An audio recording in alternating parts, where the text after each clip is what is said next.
morning. I'm about to read the judgment of the tribunal. A few preliminaries. The full judgment, about 300 pages, is not ready today. Of that 300 pages, the essential part, which is only about 60 pages, is something from which I will read, summarizing quite a lot of it, because you can't read 60 pages either.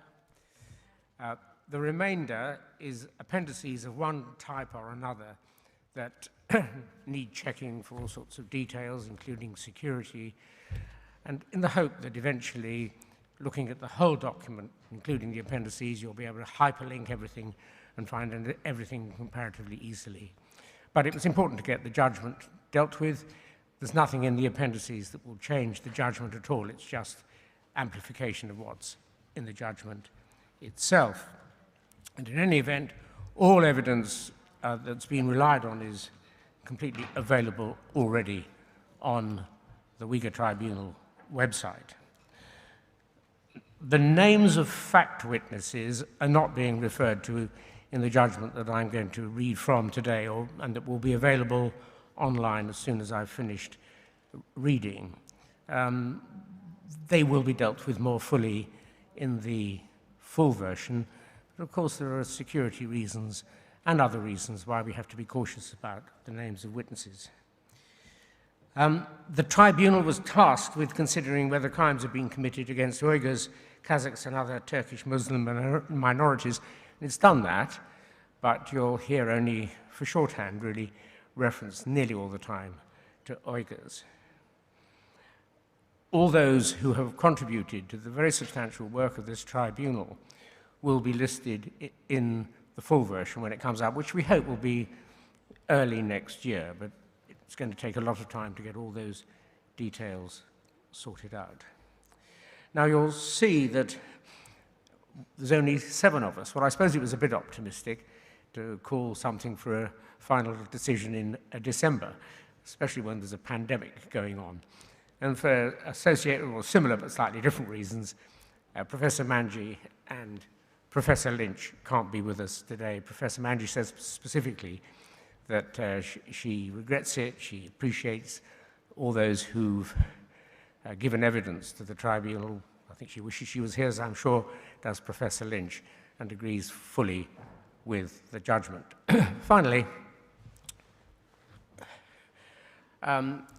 first of all, when you're using these microphones, it always sounds terribly loud. And then sometimes somebody tells you afterwards, I couldn't hear a word you were saying at the back. Well, there's absolutely no point in my speaking if you can't hear. And so if I'm, for some reason, too near or too far, just put your hand up and then I'll try and adjust my position so that you can hear. It would be nice to think I can get through what I've got to get through within about 60 minutes. I think that may be optimistic. And if it turns out to be optimistic, and if it looks as though we all need a bit of a break, I expect Mr. Vetch will tell me, and we'll just take a short break.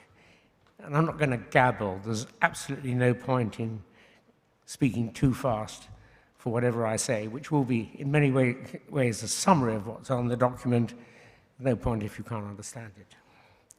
So, this is the judgment of the Uyghur Tribunal, a people's tribunal formed to consider allegations that the People's Republic of China, PRC, has committed genocide against crimes against humanity and torture against Uyghur, Kazakh, and other minority groups of northwest China's Xinjiang. The allegations are of the gravest human rights and violations of international law. The judgment is about state responsibility for certain crimes. The law on state responsibility is separate from the law on individual criminal responsibility, but in fact the law is very closely allied and usually effectively identical. And in looking at the problem facing us, we've been guided by the Genocide Convention, the Convention on Torture, and for crimes against humanity, the Statute of the International Criminal Court. It may be said by lawyers that the law in regard to crimes by state and crimes by individuals are significantly different. It may also be said by some people, and we'll hear about this a bit later, that maybe the law should be expanded. Well, it's not for this tribunal to expand the law, and it's not for it to take risks with the law, and it will simply apply, or it has applied, the clearest and most certain law to its work. It's tried to work a bit like a jury, so the advice it's received from its specialist lawyers has been reduced to a series of directions of the kind that a judge would give to the jury in language that anyone can understand in order for a jury to reach its verdict. One feature of the international legal landscape that's relevant whenever genocide is considered is Article 1 of the Genocide Convention. It does need reading. The contracting parties, that's the states concerned, confirm that genocide, whether committed in time of peace or in time of war, is a crime under international law which they undertake to prevent and to punish. And the world's highest court has instructed the 152 countries signed up to this, of which the UK, the USA, and critically the PRC are all members, has instructed that a state's obligation to prevent and the corresponding duty to act under the convention arise at the instant that the state learns of, or should normally have learned of, the existence of a serious risk that genocide will be committed. And so this duty to act as soon as a state learns of genocide has rarely been acted on. Instead, awareness of the duty may have made states disinclined even to acknowledge genocides may be happening, to avoid the duty that would drive them to act. That disinclination to follow the convention, on learning of the allegations against the PRC, may have led to the very many reports and opinions, to some of which I'll refer, that have been made and published in relation to these matters. And indeed, that disinclination to act may even have led to the creation of this tribunal. What the tribunal has done is to assess evidence to decide whether the PRC, a great, powerful, and successful nation, has been and is attacking with intent of destroying a part or parts of its own population. And if so, as the evidence shows, then it has sometimes done so in full view on the streets, sometimes behind closed doors, sometimes in hospitals, sometimes in purpose-built detention centers, and sometimes in people's own homes. Now, these allegations have not been dealt with in a public, evidence-based way, either by the United Nations or by national or international courts or by governments, save to the extent that the United States has made a pronouncement about genocide without providing either the evidence or reasoning for its doing so. And so this People's Tribunal, like others before it, responsive to a request made, was willing to assess the allegations, and it has done so simply because the allegations have been left unresolved, and because these are duties falling on governments and on all of us to know the truth or falsity of allegations about fellow humans suffering from the commission of grave human rights violations and breaches of international law. And had any other official body or court, domestic or international, determined or sought to determine these issues, the tribunal would have been unnecessary, would not have been formed, or would have ceased its work. And that's been made plain from the outset. The tribunal has borne in mind that the allegations made, much of the evidence provided by witnesses, may come from people predisposed against the PRC, against the Communist Party, the CCP of China, or against communism itself. Now, it would be errant to conceive of the tribunal's work as the examination of a presumed bad state to see quite how bad it is, as some might appear to think. That's not at all the case. The PRC and the CCP forms an enormous government machine running a vast country with the needs of the world's largest national population to be met. Its own values may be respected where its values may be respected except where its actions are contrary to international norms or in breach of international law. And avoiding prejudgment or prejudice may be achieved by thinking of the PRC and the CCP as doing good for its people, or their people, save to the extent that they may be shown in part to be doing bad things, and no other starting point for an investigation could possibly be fair. It's recognized that actions seen as wholly wrong and beyond justification by citizens of liberal democracies might, to citizens of China, seem genuinely acceptable and justified for the public good. And so, I repeat, we have to partition out what may be unquestionably beyond justification and in breach of internationally recognized norms as set out in the Universal Declaration of Human Rights and the laws on genocide, crimes against humanity and torture. We must set aside that which is unquestionably beyond justification from what citizens of Xinjiang might find unobjectionable. And it's also necessary to look at the events of which we've heard through a clear lens. Countries are entitled to maintain their borders, an entitlement that we've seen both in this country involving Northern Ireland, but say, for example, in Spain. It has to be recognized that where separatist movements exist, they often involve or lead to lethal and other violence where blame may be difficult to apportion. The response by states to terrorism or separatism may result in the suspension of previously accepted norms. For example, the British having detention without trial in the Northern Ireland history.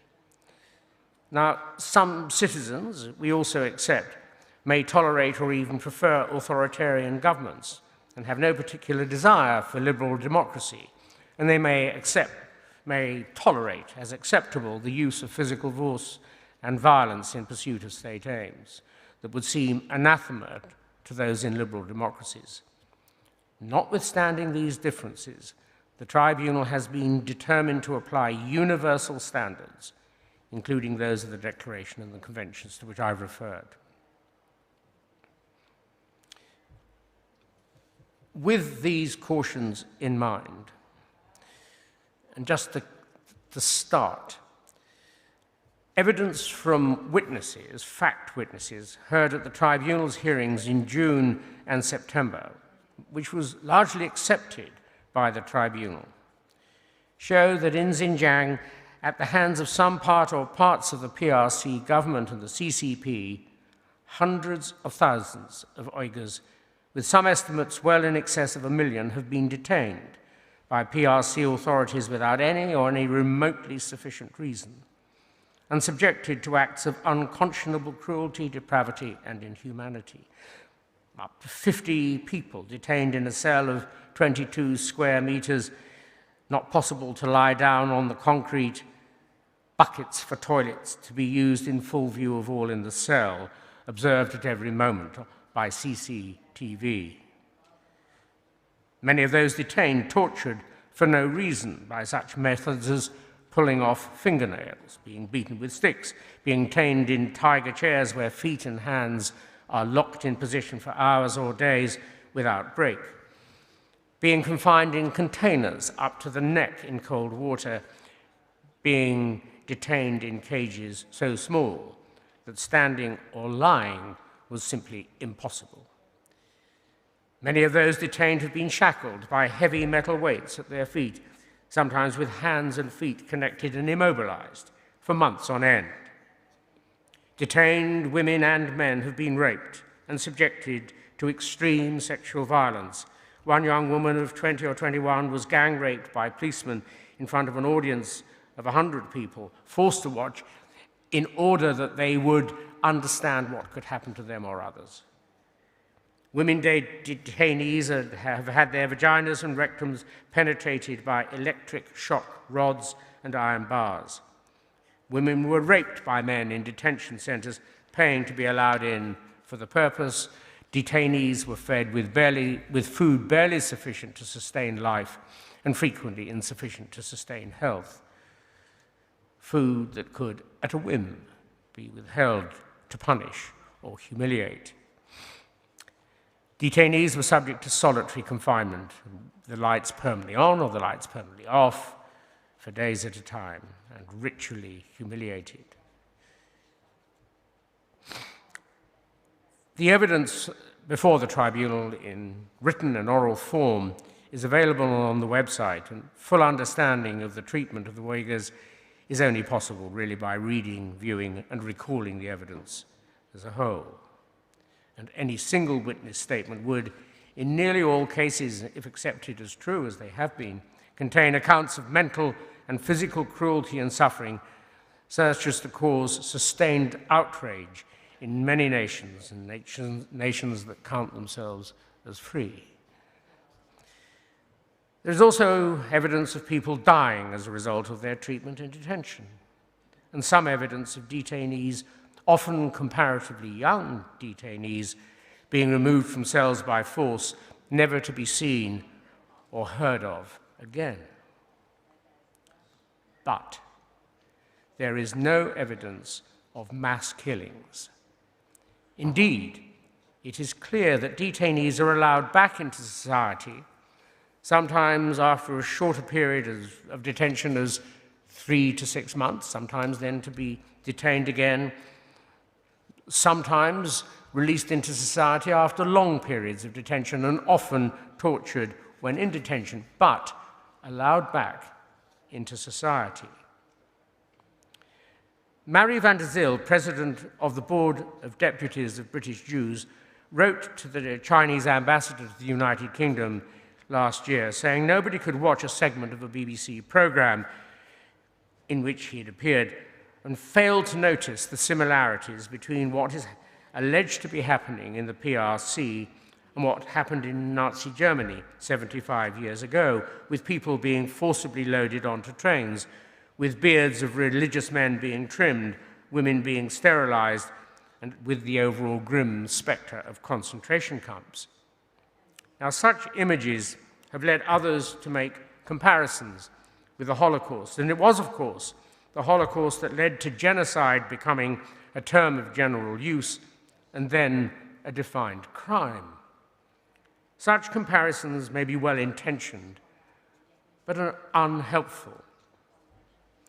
The evidence of what happened to the Uyghurs is not the Holocaust, and not just because of the lack of evidence of mass killings, but also because of the return of those detained to society, something that was never intended for the Jews taken to concentration or death camps.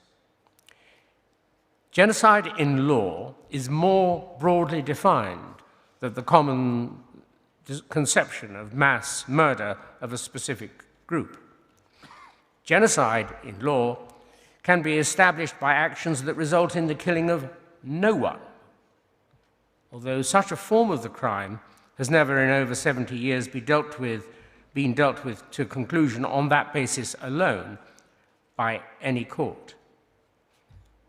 And so these are matters that the tribunal has had in mind, together with the need to respect how the term genocide came into existence because of the suffering of the Jews, in its review of the law and of the facts, and especially in consideration of allegations of genocide. How is it that the tribunal has approached evidence? Well, witness evidence generally was accepted as reliable, although on occasions not every word was considered accurate, as might be expected given the failings of memory that can follow trauma. The tribunal recognizes the courage required by many, if not all, witnesses to provide evidence.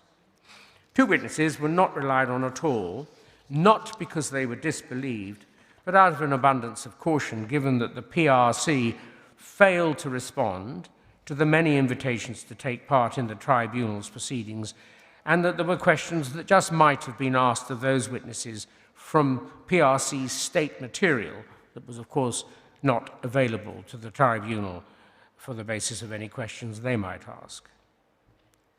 This first-hand evidence of witnesses was supplemented by expert evidence covering a wide range of topics.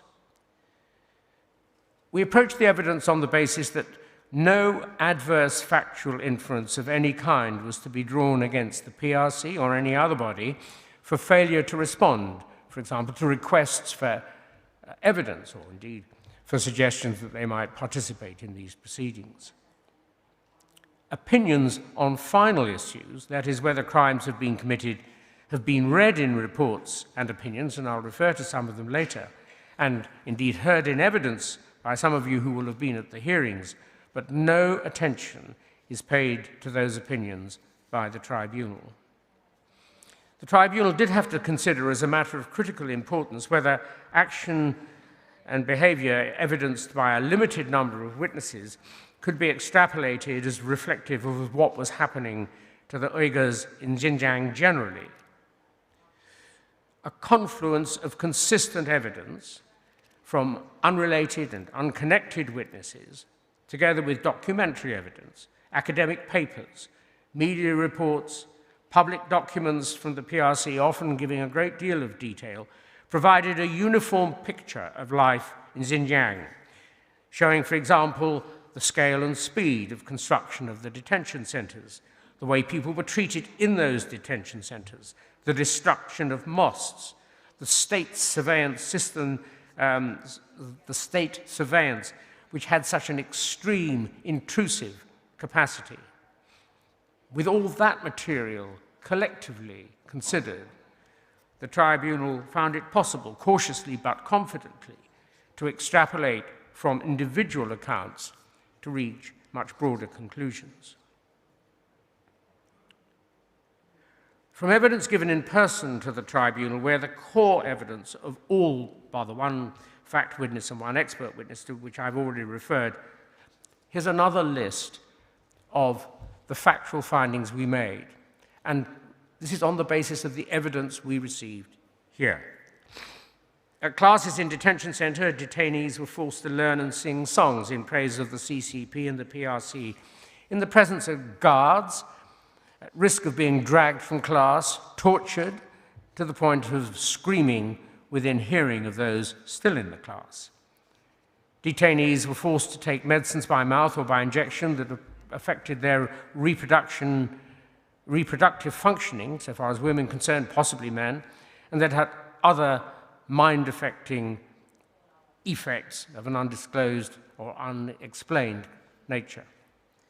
Detainees were forced to provide blood samples and subjected to other medical testing for no disclosed reason. Pregnant women in detention centers and outside were forced to have abortions, even at the very last stages of pregnancy. In the course of attempted abortions, babies were sometimes born alive, but then killed. By means of intense monitoring, surveillance, facial recognition, advanced technologies of various kinds, all targeted at the Uyghurs and other ethnic minorities, parts of Xinjiang, it may be thought, have become a form of open prison. Neighbors, members of family, and other members of the community were incentivized or coerced in various ways to spy on each other. Acts of seeming insignificance may arbitrarily have resulted in detention, leading to the destruction of families, livelihoods, as well as the associated risk of torture and violence. Religious, cultural, political, and business leaders have been imprisoned. They've disappeared, and in some cases are known to have been killed or to have died. Children as young as a few months were separated from their families and placed in orphanages or state-run boarding schools. In some cases, the parents of these children simply didn't know if their children were alive or dead. A systematic program of birth control measures had been established, forcing women to endure removal against their will of their wombs and to undergo effective sterilization by means of intrauterine devices of a nature that could only be removed by surgical means. Uyghur men have been coerced into marrying Han men, with the refusal running the risk that they would be detained or otherwise punished. So-called family friends, mostly Han men, have been imposed on Uyghur households for weeks at a time to monitor and report on the household's thoughts and behavior.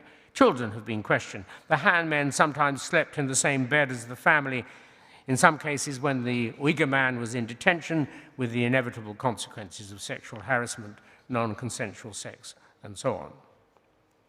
A large-scale enforced transfer of labor program has been implemented both within the region, but also into, if you like, mainland China. Often separated from their families, the transferees were forced to live in segregated dormitories. Many emblems of the Muslim faith were removed from buildings, mosques destroyed completely, desecrated, converted to other uses such as cafes and tourist centers, burial grounds bulldozed and built over. Symbols of religiosity have been suppressed, and when observed or detected, acts of faith have been punished. Veils, beards, praying, studying of religious literature, or any acts of adherence to the Muslim faith have resulted in long prison sentences. The use of the Uyghur language has been punished. Children from an early age have been denied education in their own language and have been punished for the use of it. Land, money, and business assets have been arbitrarily appropriated by the state, and in many cases given or sold to members of the majority Han population. Communities have been subject to the destruction of swathes of houses, often centuries old, and then being forced to relocate to places at significant difference from their erstwhile homes. The PRCs also sought control of Uyghurs living outside China by threats direct to them or to their family members in the PRC. Many members of the diaspora have had no information of their families, been unable to obtain it via officialdom of the PRC, and the PRC has imprisoned sometimes to long sentences relatives of those who've spoken out publicly about circumstances of life in Xinjiang. And the PRC has sometimes compelled countries where it can exert economic pressure to return Uyghurs to China to face fates unknown. On the 26th of March this year, the PRC announced that various bodies and individuals, including this tribunal, would be subject to sanctions. Let it be quite clear, these sanctions, which were subsequently justified by a law from China, apparently, have had only a limited effect on the workings of the tribunal, and I'll explain one of them later, and in no way are held against the PRC in reaching the decisions that have been made. I return to the question of reports that have been prepared responsive to what is known to have been or believed to have been happening in the PRC. There are a number of them from reputable organizations or individuals, one from the Bar Human Rights Committee, one from a set of chambers written by somebody called Alison MacDonald, QC, a report by somebody called Yale Grauer for an organization called Intercept, a report from the New Lines Institute, to which I'll refer later, a report by Human Rights Watch, a report by Amnesty International.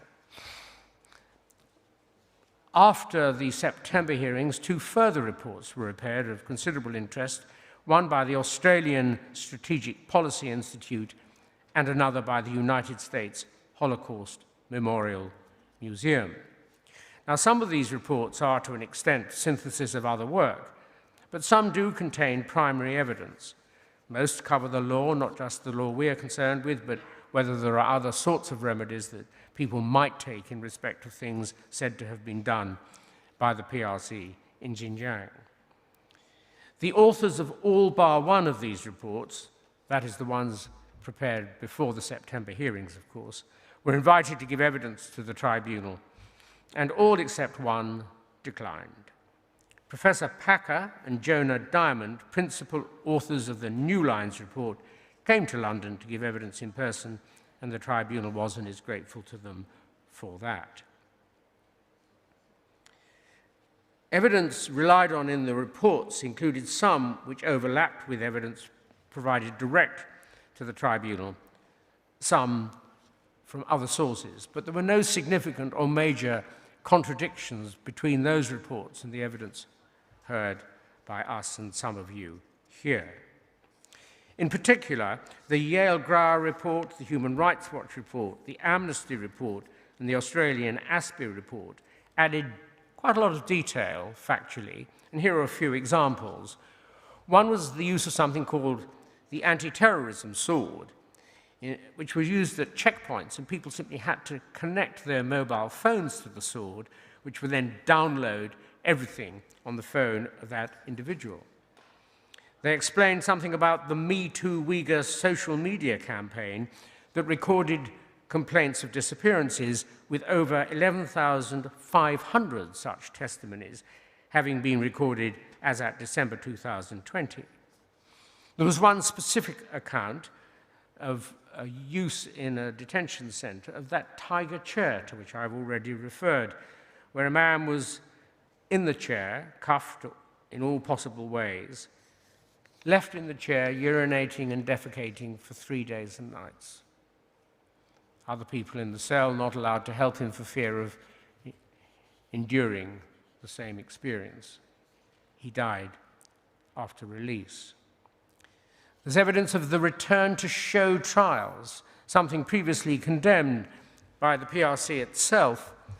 One, for example, in the northern Xinjiang city of Gulya in May 2014, had 7,000, mostly Uyghur alleged separatists and terrorists, tried, or show-tried, in a sports stadium, sentenced before a crowd of 7,000 people.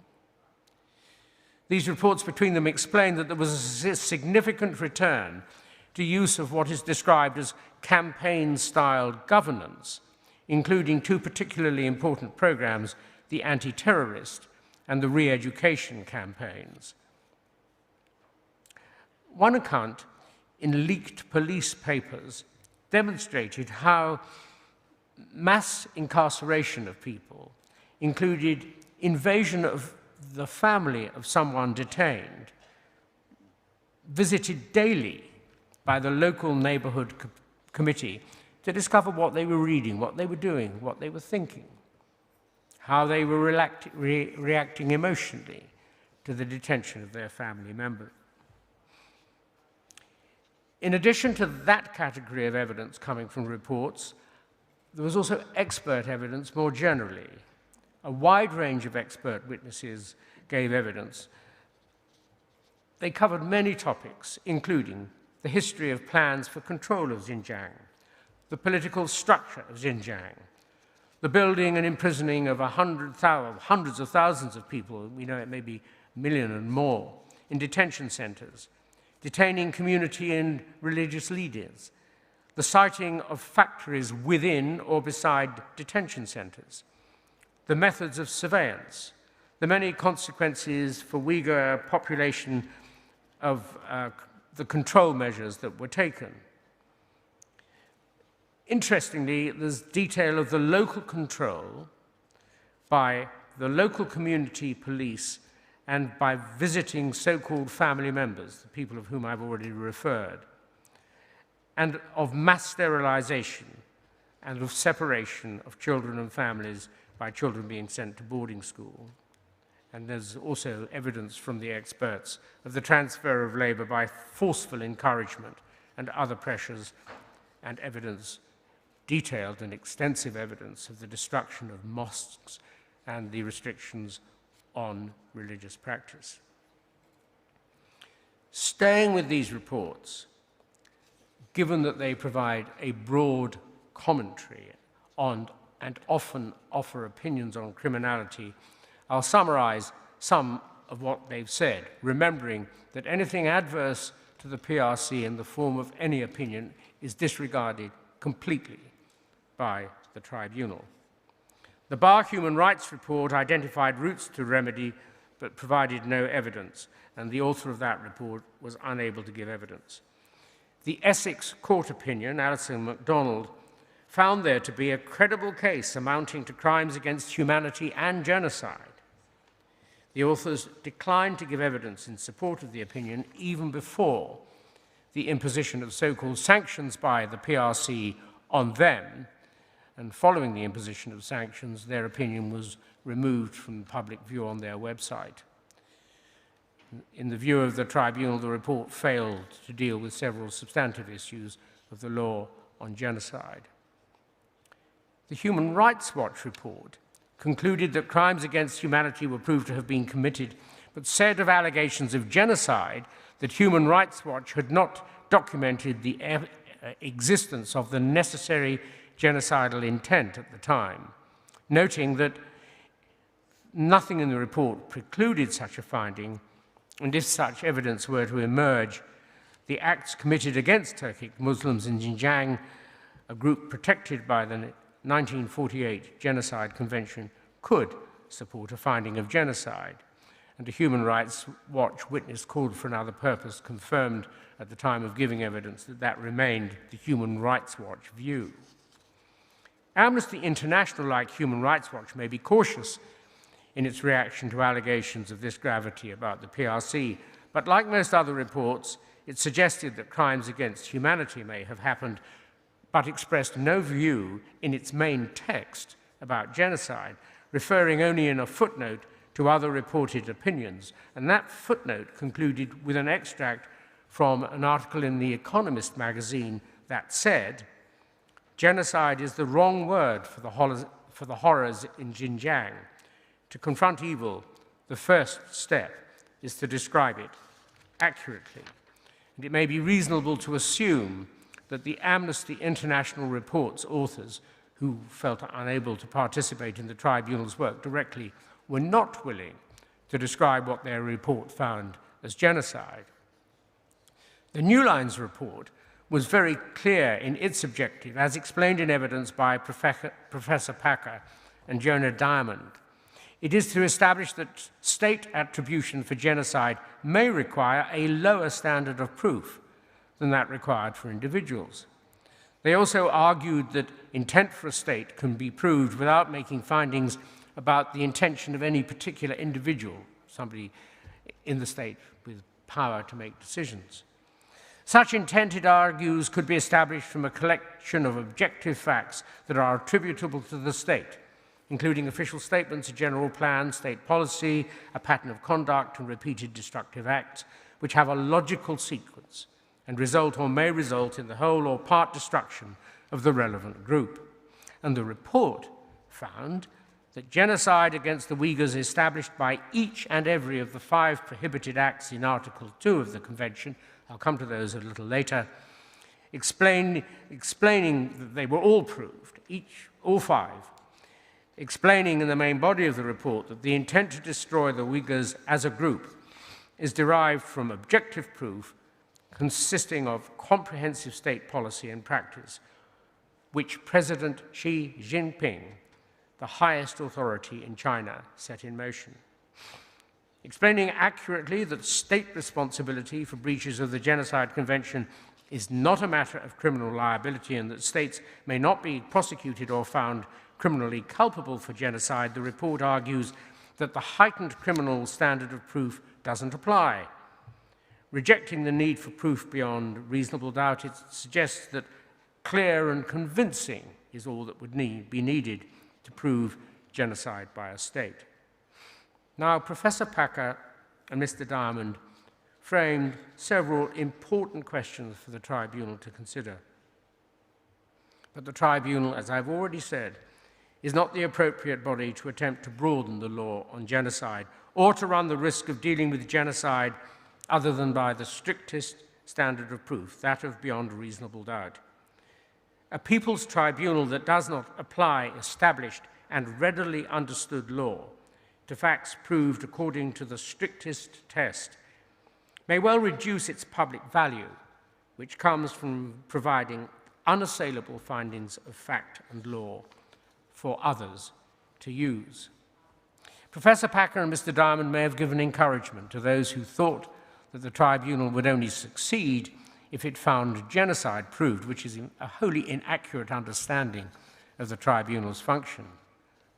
But they did demonstrate how those who wish to make pronouncements about the criminal culpability of nation-states should have the courage, as they did, to give evidence in public to support their opinions, and the tribunal repeats its gratitude to them, they demonstrating how the freedom of speech citizens of some countries enjoy is a privilege.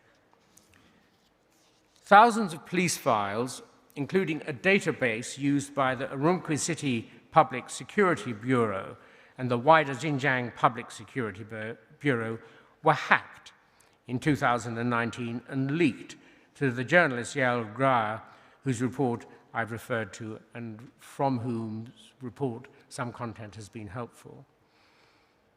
The same data, shared, I think, by her with the Australian ASPI group, led to the ASPI report, which expresses no opinion at all in regard to criminality, but importantly pointed to the 2014 counterterrorism and 2017 re-education campaigns, and to how the CCP's war against the Uyghurs intensified over that period. The report contained a lot of helpful material, but was published too late for the authors to be asked to give formal evidence or for its content to be discussed with other witnesses. Here are a few of the things, more in the document that you can download fairly soon. First, the 2017 re-education campaign followed on from the counterterrorism campaign. It was expanded to include mass coerced labor assignments, mandatory birth control, more intensive indoctrination. It dealt with something called the Fang Huiyu program, which had had officials visiting people's homes or occupying the homes of Uyghurs and other indigenous families, indoctrinating and surveying those families. It spoke of the Trinity mechanism, which ensured that every neighborhood and village is co-managed by Trinity, three bodies, the neighborhood or village committee officials, police officers, and these external work teams invading people's houses. It explained how the committee's powers had become so enlarged that people really needed pass documents from the committee in order to travel. And it explained how something called the Political and Legal Affairs Commission, PLAC, that oversaw all matters of the police, the procuratorate, the court, the Justice Department, and so on, was answerable to the CCP via, I beg your pardon, I'll start again, all those subordinate bodies that delivered these policies of control of the Uyghurs answered through the PLAC to the Communist Party. Xi Jinping had dubbed the political and legal affairs systems, PLAC, as the party's knife handle, and insisted that the handle be held firmly in the hands of the party and of the masses. The same report suggested or evidenced that during these campaigns in Xinjiang, law enforcement decisions were hasty, harsh, and arbitrary, with senior officials promulgating new laws and regulations in contradiction of existing ones to meet expedient needs of these pressing campaigns. On the ground, it says, local officers openly boasted about acting outside legal process, but they did so with the endorsement of senior leaders and state officials. This report, by the way, is based in part on field work, and that's always something to bear in mind. This is not desk work, this is field work. It explains how, in December 2017, the Xinjiang Party Committee launched this Becoming Family program, Invasion of People's Homes, merging it with the previous Fang Huiyu program, and all of it now becoming answerable to the Xinjiang Party Secretary, Chen Huangguo, who will be referred to a little later, sending more than 1.12 million cadres and civilians into indigenous households for a 5-day stay every 2 months. That's the measure that the evidence shows of the invasion of people's privacy in order to control them. Finally, from this report, many senior Chinese officials who experienced personal trauma during the Cultural Revolution, the much earlier Cultural Revolution, had helped orchestrate the Xinjiang crackdown with revolutionary zeal. Two of them were Zhu Hailun and President Xi Jinping. Both men, says the report, were subjected to re-education as teenagers and subsequently claimed their experiences of hard labor were transformative. And so the report comments that after becoming redder than red to survive his family's ordeal during the Cultural Revolution, President Xi turned to Mao's playbook to mobilize the vast resources of the Chinese bureaucratic system to manufacture stability and conformity across the nation. The second report received after the September hearings, the Holocaust Memorial Museum report, was also helpful both in factual material and some opinion, dealing with the much earlier 1980s experience of Uyghurs voicing discontent about the state's preferential treatment of Han Chinese people. And it deals with particular rebellions, one in the town of Baran, with a very large number of Uyghurs, over 1,500, it is said, killed. It deals with an event in 1997 in the Uighur County where protests were met by violent crackdowns. So it sets out the history much more fully, perhaps, than other witnesses had to date. It deals with the fact that there was a history of Uyghurs seeking escape by departing from, seeking escape from oppression by departing from China generally. It covers the history of a small group of Uyghurs coming together in Taliban-controlled Afghanistan and how their presence grew and then diminished and petered out. It deals with violent events in Xinjiang between 1997 and 2008, and it deals with the way that the government profiled Uyghurs as terrorists or potential terrorists in order, perhaps, to marginalize them.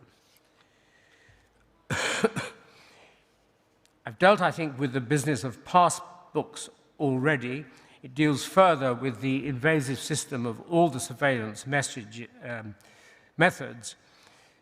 And in a white paper published in July 2019 by China's State Council Information Policy, is recorded, according to the report, how it was said that the Uyghurs' Turkic ancestry could be denied. It wasn't genuine. It was being argued. Islam is neither an indigenous nor sole belief system of the Uyghurs, but was imposed by expansion of the Arab Empire, and that theocracy and religious supremacism were a betrayal that needed to be opposed. And those familiar with other unhappy experiences in other countries may find some resonance in denying people's own history in the forthright way that was done. The report felt able to build on its own March 2020 announcement, where it had said that there was a reasonable basis to believe that the CCP had committed crimes against humanity of persecution and imprisonment or severe deprivation of physical liberty, and said that in its present report, it was clear that there's now a reasonable basis to believe that crimes against humanity of forced sterilization, sexual violence, enslavement, torture, and forcible transfer are also being committed. It accepted that the limited nature of verifiable information presented challenges to analysis of genocidal intent, and argues that that was by design, the Chinese government continuing to impede the flow of information concerning its crimes, as described against the Uyghurs. The information which has made its way into the public domain, says the report, gives rise to serious concerns that the Chinese government may be committing genocide against the Uyghurs.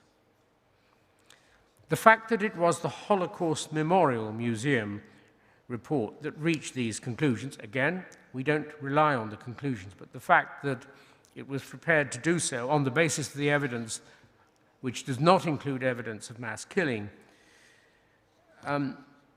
relieves the tribunal of some of the concerns that it felt that I've already referred to above about genocide being applied in circumstances so clearly not like the Holocaust. The work of Ethan Gutmann, an investigative journalist, needs particular mention because his evidence will not be relied on, not because the tribunal has no reason not to accept his research. It's more because he himself says what he's doing is work in progress. What that work amounts to is his inviting, as possible, that young detainees in their mid to late 20s were medically examined, found as fit, possibly being marked on their medical cards in some way as fit, and then used for forced organ harvesting. That is, being killed for their organs to be extracted and sold. Evidence supporting this as possible includes not just the pattern of disappearance of young detainees, but evidence of the continuation of the organ transplantation business within China, extremely lucrative as it is. Mr. Gutmann identified at least one site where a hospital detention center and crematorium are co-located. A hospital and a detention center and a crematorium are co-located a short drive from an airport that has a special express lane in departures for the transportation of organs. Mr. Gutmann does not claim his theoretical possibility is sufficiently confirmed by incontrovertible evidence, and he is no doubt continuing in his work. If such a practice is going on, then killing Uyghurs and others for commercial purposes would have different objectives and intentions from those being considered by this tribunal, and so it must be left to others to prove or disprove his theory.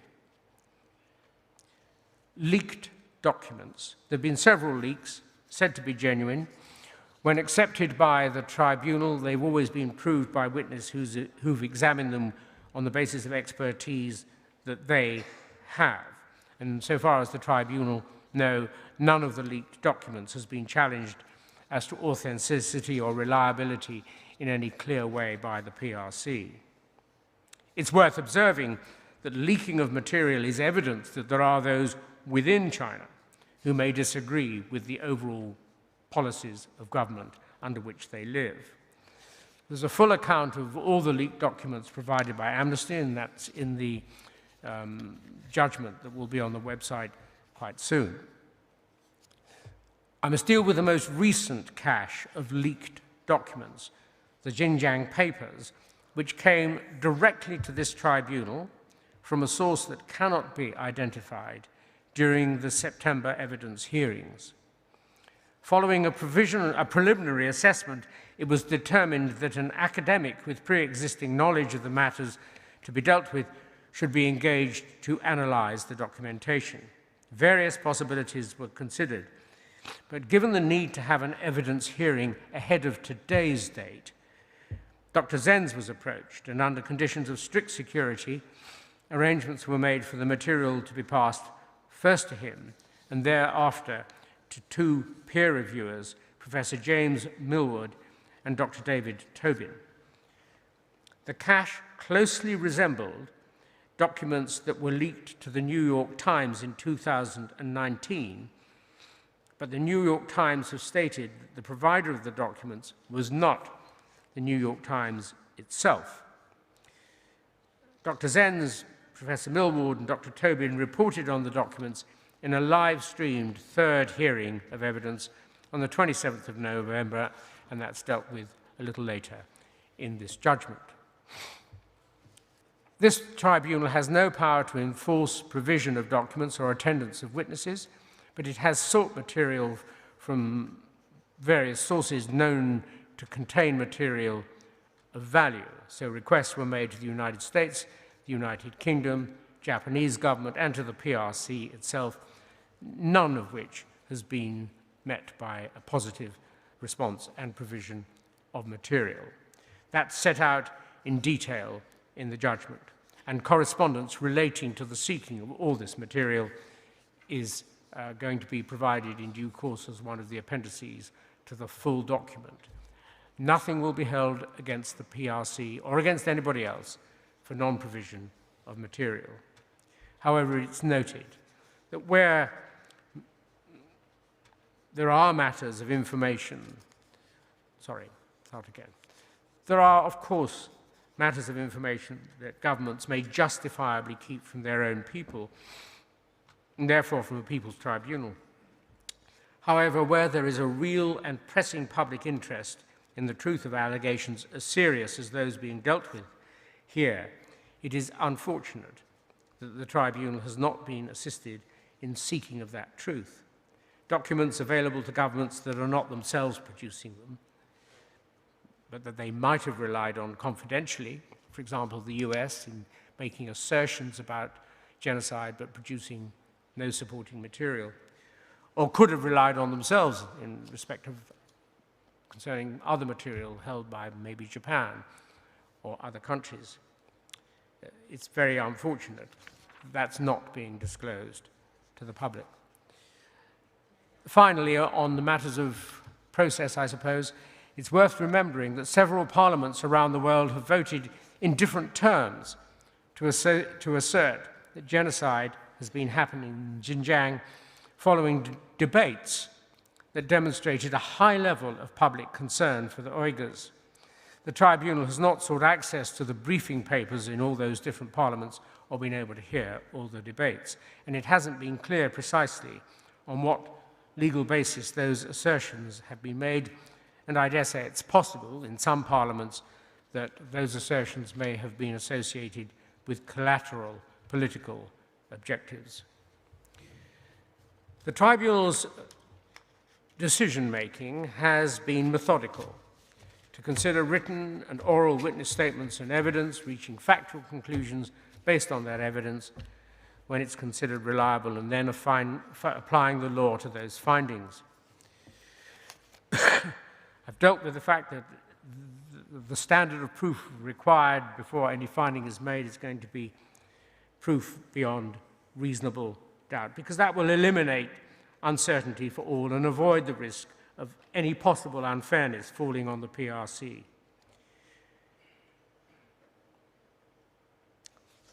Another general matter, which I'll summarize because of the passage of time, it's important to realize that when evidence is given of detention, of torture, of surveillance, of invasion of people's homes, it's necessary not just to look at it from the point of view of the person suffering what's happening, but to realize that that very evidence is evidence of people doing those things to them and being willing to do those things to them. Just to take an example, for somebody forced to beg at a cell door for food, that's evidence of somebody both making him beg, probably planning for him to have been made to beg, and for watching him on a CCTV when that act is being done. And you can make the same general point for all the evidence of which you hear. And so if overall there is evidence of gross human rights breaches at a minimum, forget about crime, they reveal not just the suffering of the victims, but that there are thousands of individuals who planned the systems in operation, were trained and trained others to do what was necessary to bring the systems into force. There were professionals, architects, medics, engineers, content for their skills to be used for these systems, readied by the PRC to disregard the rights of their fellow citizens. Were these individuals careless of the rights of others from the start? May some of them, not the rapists or the torturers, of course, genuinely believe that what they were doing was for the good of the PRC. did the PRC, by whatever stratagem, create an enormous force of individuals for whom the rights of others meant nothing measured against the demands of the state, or perhaps were not seen as wrong. With all these background facts in mind, the tribunal then moved to some big general fact-finding. Was there a plan? Plan's not essential, but you've got to look and decide what sort of plan there might have been. And so intermittent fluctuating tension between the indigenous groups led to intensification in 2014 of control of the Uyghurs.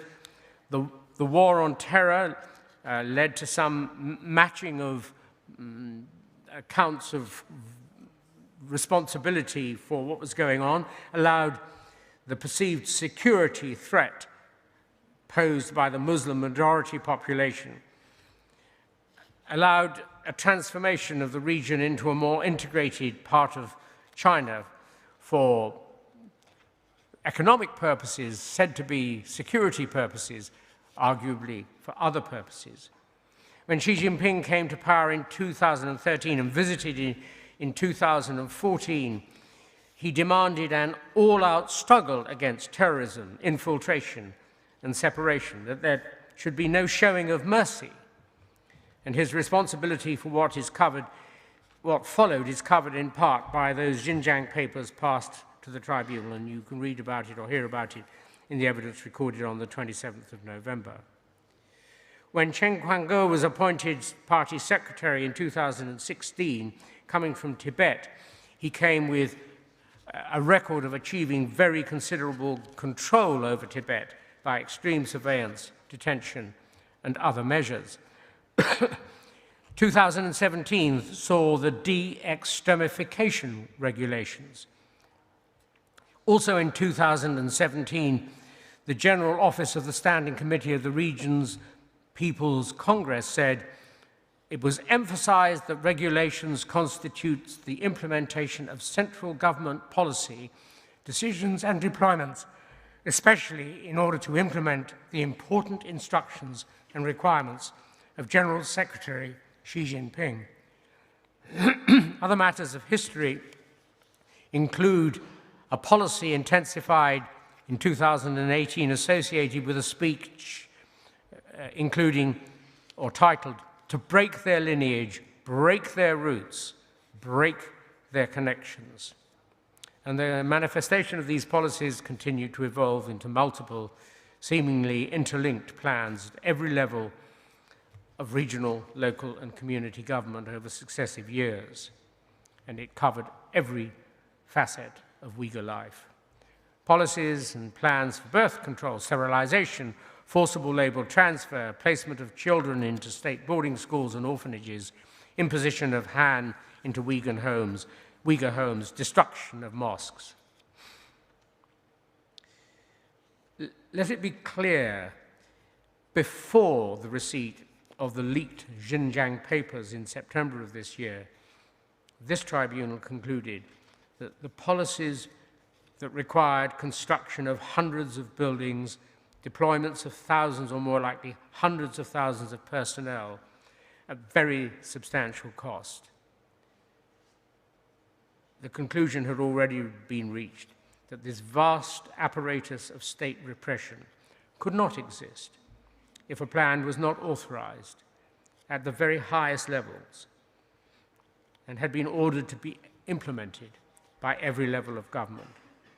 And indeed, the tribunal was, before the leak of those papers, and indeed since, satisfied that a comprehensive plan for the enactment of multiple but interlinked policies targeting the Uyghurs had been formulated by the PRC. And then that conclusion was later reinforced by those later leaked papers and Dr. Zenzi's opinion. You'll find in the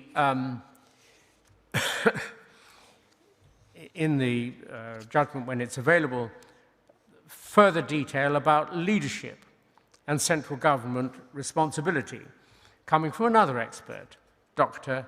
David Tobin, who deals with Xi Jinping's rise to power decision-making being increasingly centralized, withdrawal of the presidential term limits, of which probably most will know, of the reference to Xi Jinping thought as now official doctrine.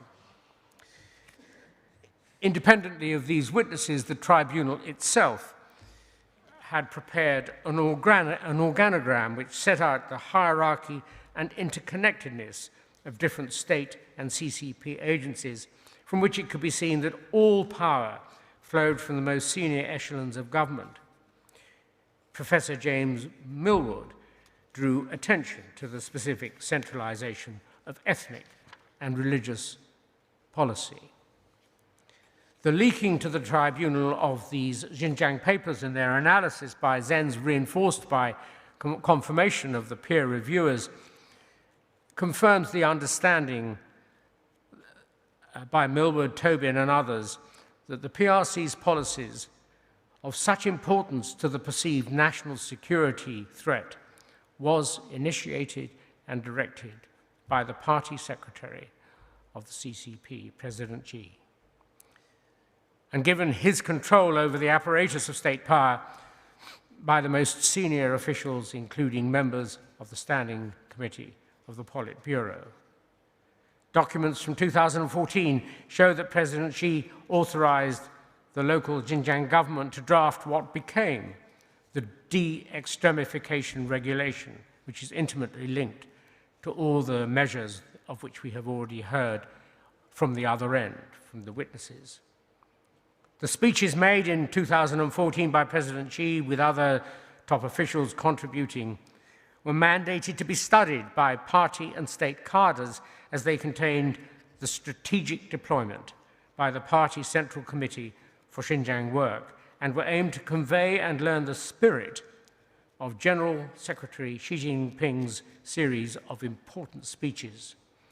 A second series of speeches in 17 and 18 directly implicate Xinjiang's party secretary and Politburo member Chen Guangguo and his deputy Zhu Hailun in an intensification of the 2014 Xi Jinping policies, including the rounding up of all who should be rounded up instructions. These documents are the highest and second highest classification. Some of the documents are absolutely top secret. Directly link President Xi Jinping to the policies and actions that have been implemented in Xinjiang. The tribunal is satisfied that President Xi Jinping, Chen Guangguo, and other very senior officials in the PRC and CCP bear primary responsibility for acts that have occurred in Xinjiang. The tribunal recognizes that the perpetration of individual criminal acts that may have occurred, rape or torture, will not have been carried out with the detailed knowledge of the President and others, but the tribunal is satisfied that they have occurred as a direct result of policies, language, and speeches promoted by the President Xi and others. Furthermore, that these policies could not have happened in a country with such rigid hierarchies as the PRC without the implicit or explicit authority from the very top. I move rapidly through a few other titles, but I'm going to check with Mr. Vetch whether he thinks we should take a break. I'll carry on, Sir Geoffrey. Thank you. Torture. The tribunal is satisfied that within the PRC's penal system, barbaric, cruel, and sadistic torture has been perpetrated. The tribunal is satisfied so far as rape and sexual violence is concerned that rape and other sexual violence within the penal system was widespread. So far as regional and cultural destruction is concerned, satellite imagery identified the destruction of or damage to approximately 16,000 mosques, 65% of the previous total in the region. Evidence, by the way, which was matched by evidence fieldwork on the ground from witnesses heard by the tribunal. Cemeteries and other sites of religious significance have been destroyed. Uyghurs are punished by imprisonment and torture for displays of religious adherence, including attending mosques, praying, or wearing headscarves and beards, and surprising when you first hear it, not drinking alcohol and not eating pork. The tribunal is satisfied that the PRC has implemented a comprehensive policy of destruction of physical religious sites, has conducted a systematic attack on Uyghur religiosity for the purposes of eradicating religious so-called extremism. As to people imprisoned and disappeared, most witnesses gave evidence that members, sometimes many of their families, had been imprisoned. Often they had no knowledge of the whereabouts of their relatives. One man told how 14 of his nieces and nephews had disappeared. He didn't know where they were, or even if they were alive. The tribunal was only able to hear direct from a limited number of such witnesses that received evidence in other ways from surveys and so on of thousands of people reporting on the incarceration, indeed, of thousands of relatives and friends. And the tribunal is quite satisfied that the PRC has built a very extensive network of detention and penal institutions, that it has imprisoned hundreds of thousands and maybe 1 million or more of Uyghurs without substantive cause and without any recognizable or legitimate legal process. I turn to the issue of birth control, which occupies quite a lot of the judgment, and it is of considerable importance. And it may actually be better first to go to the conclusion and then to explain the component parts of it. The conclusion at paragraph 125 is that the tribunal is satisfied that the PRC has effected a deliberate, systematic, and concerted policy with the object of so-called optimizing the population in Xinjiang by means of a long-term reduction of Uyghur and other ethnic minority populations, to be achieved through limiting and reducing Uyghur births. And the material upon which the tribunal has relied in order to reach those conclusions, which you can read between paragraphs 108 and 123 or 4, first of all, there's the public policies on birth rates. Second, there's the evidence of population growth rates, that is, the ordinary population growth rates of the Uyghur community in the place that for so many centuries has been their home. That is what's material, the natural birth rate. And then you will learn about, from evidence, including from evidence produced by China, by the People's Republic of China, until such time as it stopped providing figures of the extraordinary decline in birth rates.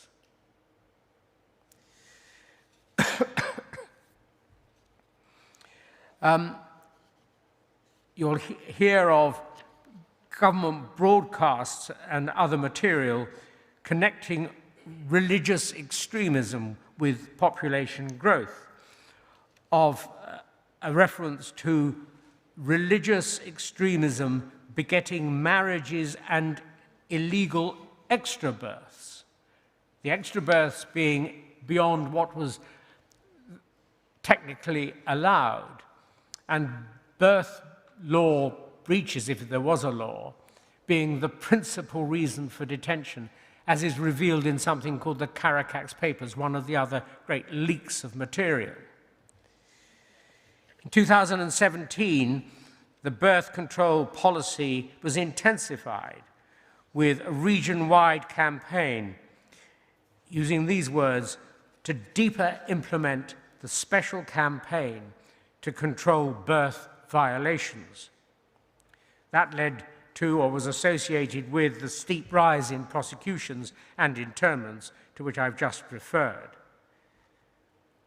The authorities deployed an extensive examination program of Uyghur women of birth-bearing age, quotes, testing all who should be tested. And by 2019, it was planned that over 80% in the rural southern 4 minority prefectures should be subject to birth control measures with long-term effectiveness. The figures for the fitting of these special intrauterine devices that can only be removed surgically are very significant when you compare the figures for Xinjiang with the figures, the percentage of introduction by force or by forceful persuasion of these devices in Xinjiang. You compare the numbers per 100,000 or by population overall with the numbers typically employed elsewhere. A huge majority inserted into women in Xinjiang. In 2019, the authorities formulated a plan to conduct widespread sterilization in 2 counties, Hotan in the south, intended to sterilize, in one case, 14.1, and in another, 34.3% of all women of childbearing age. And of course, the tribunal had heard multiple witnesses who had themselves been forced into abortion. In the case of one witness who was working in a hospital, she witnessed the forced abortion of near-term babies. In a 2021 report to the tribunal from the Uyghur Transitional Justice Data Team was a quoted hospital employee who worked as an obstetrician and witnessed the killing of babies immediately after being born. And so these policies, in all, led to a reduction in birth rates and a decline in population growth. As to statistics, first of all, there's a graph that you can see which shows things as clear as anything can be, because sometimes pictures are better than words. But between 2015 and 18, the natural population growth of Uyghurs in the southern Xinjiang prefectures declined by 73%. And in 2018 and 19, in several counties, dropped to 0 or became negative. Across 29 counties with indigenous majority populations for which there is data, the birth rate fell by 55% from 2011 to 15. And in those counties, there was over 90% indigenous, which were over 90% indigenous. The birth rate fell at an even greater rate, and so on. And so it is that material overall that led to the conclusion that I've already read to you. There's analysis by Dr. Zenz, but by other people, Leibold and Rusa in particular. I turn to the next topic. Now, one other comment. The overall strategy for so-called optimization of the population has 3 components in the judgment of the tribunal.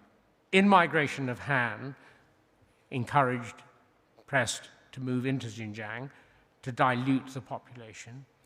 Transfer out by ethnic minorities, including by the forced labor campaigns. But the most effective policy lever was the reduction of Uyghur birth rates. As to transfer of children, between 2017 and 19, the Chinese government figures record a 43% increase to 880,000 primary and middle school Uyghur children being placed in Han-run and Han-staffed boarding schools. A policy, according to Xinjiang Education Department, deliberately designed to isolate Uyghur children from the influence of their families. Parents unable to resist the policy and involuntary separation. And sometimes, of course, the parents being interned themselves, families completely broken up, and the children being turned towards or into Han culture. The tribunal is quite satisfied that the PRC has embarked on a deliberate policy of separating children from their families into state care for the purpose of eradicating their Uyghur cultural identity and connections. Forced labor touched on already a little. The tribunal received evidence, including by satellite imagery, of the construction and conversion of hundreds of very large factories, in some cases beside internment camps. And according to state media, hundreds of thousands of Uyghurs have been inducted into labor programs, including 611,000 in Hotan alone in 1 year. The tribunal is satisfied on all the evidence that the PRC has constructed a large-scale enforced labor program for more economic development, for security, for profit, for population optimization under the official stated goal of poverty alleviation. Before I turn to the law, I'm going to take or the tribunal in its judgment is going to take a slight diversion. In the very recent hearing, the tribunal heard from sociologist and genocide expert Dr. Ton Zwan. His evidence came late, but actually came at a very convenient moment for the thinking and development of this judgment. Now, most often, crimes are defined by a country's lawmakers, and such sociological significance as there may be in the setting of the crime, say for rape, or for sexual abuse crimes, or for drug taking, sociological setting comes later. Not always, but usually. For genocide as a crime, the sociological understanding came first. And even though Raphael Lemkin's concept was not adopted in full by the United Nations in 1948, the selection of acts to qualify as crimes of genocide coming later. 4 passages from Dr. Zwan's evidence are worth setting out. I'll read from each of them. The first comes from Lemkin himself, talking of what, for the sociologist, Lemkin was both a lawyer, but by the time he was doing this, he was really thinking in sociological terms. He said it's intended as genocide to signify a coordinated plan of different actions aiming at the destruction of essential foundations of the life of national groups. The objectives of such a plan would be the disintegration of political and social institutions of culture, language, and national feelings. Referring to other previous events categorized as genocides, Dr. Zwan explained, in a general sense, genocide can be seen as an organized process of systematic persecution, destruction of a considerable group or category of people by other people under the auspices of a state or political regime. Who belongs to the target group is defined by the persecutors, and the persecutors are not persecuted for who they are individually, or what they think, or what they've done, but exclusively because, in the eyes of the hostile others, they are members of a target group which is to be destroyed. And so genocides follow ideological convictions and the power of ruthless regimes. And he notes that the most well-known of the 20th or latter part of the 20th century are of 3 families: communism, National Socialism and Fascism, and radical ethnic nationalism. He says there are differences between them, but they share genocides viewed from a sociological point of view, a genocidal infrastructure of leading ideas where a cluster of ideas is dominant and determines the outlook and policies of the future of the political elite at the helm of the state. And in those circumstances, says Dr. Zwan, mass atrocities and genocidal activities have a high chance of following. For China, he suggests, that the Chinese authorities may refrain from genocidal mass killing, but the regime and its security services dispose of many means of what are called crushing techniques, already developed in Mao's time: sharp surveillance, forced re-education in schools, detention camps, forced labor, endless restriction on movements and harassments.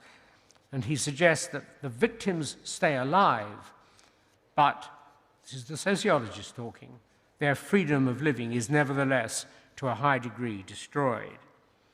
For him, genocide may be rooted or take root in many policies with different intentions, and he was disinclined to allow for good motives of a state to be associated with bad, where genocide was happening or is likely to occur.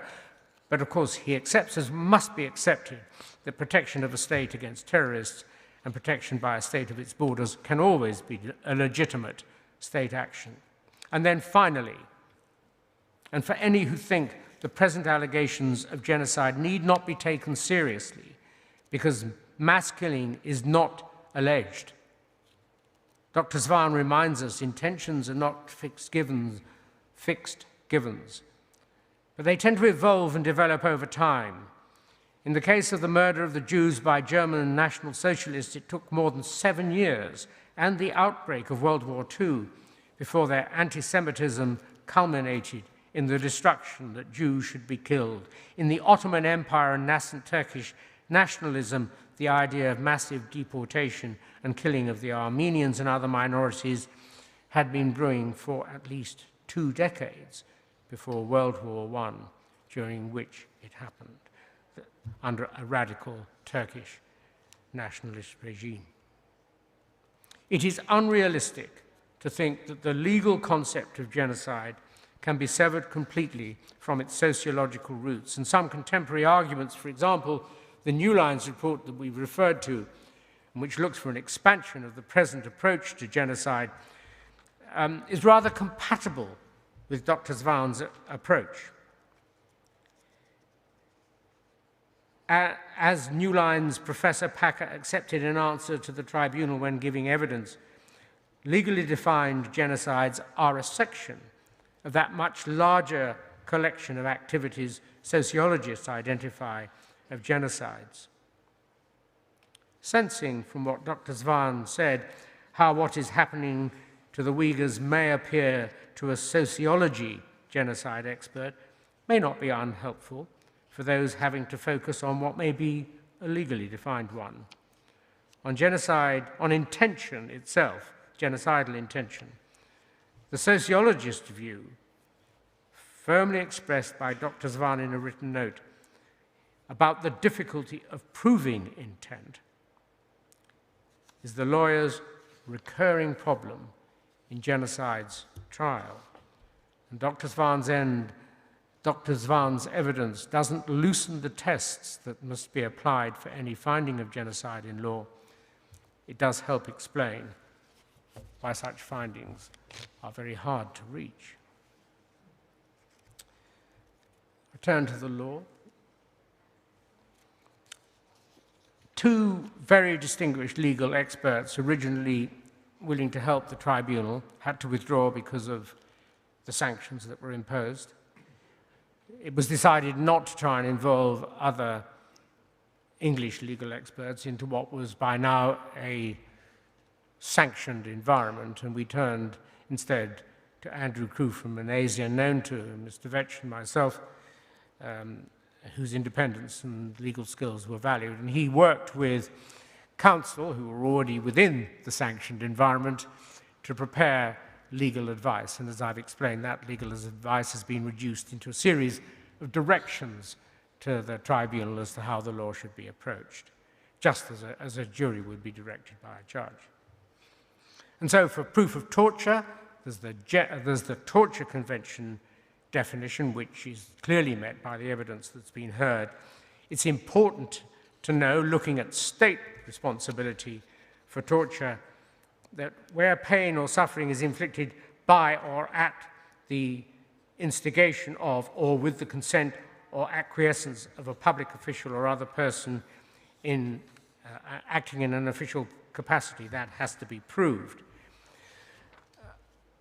As to crimes against humanity, proof is required of, first, the commission of certain prohibited acts when they are committed as part of a widespread or systematic attack directed against the civilian population. I'll come to the relevant prohibited acts a little later. An attack can be on a civilian population. Widespread means pretty much what it says. Systematic means pretty much what it says. What is important is that in a crime against humanity attack, the perpetrator, and here we are concerned with the person actually doing the thing complained of, the perpetrator must know that there is a widespread or systematic attack against the civilian population and that his or her acts are part of that attack. He doesn't have to know the detail of the policy, but he has to know at least that. Finally, for genocide, certain prohibited acts, if committed with an intent to destroy in whole or in part a protected group as such, is required. And as such means that the intent is to destroy a collection of people who have a particular group identity. Taking it quickly, the protected groups are national, ethnical, racial, or religious groups and no other.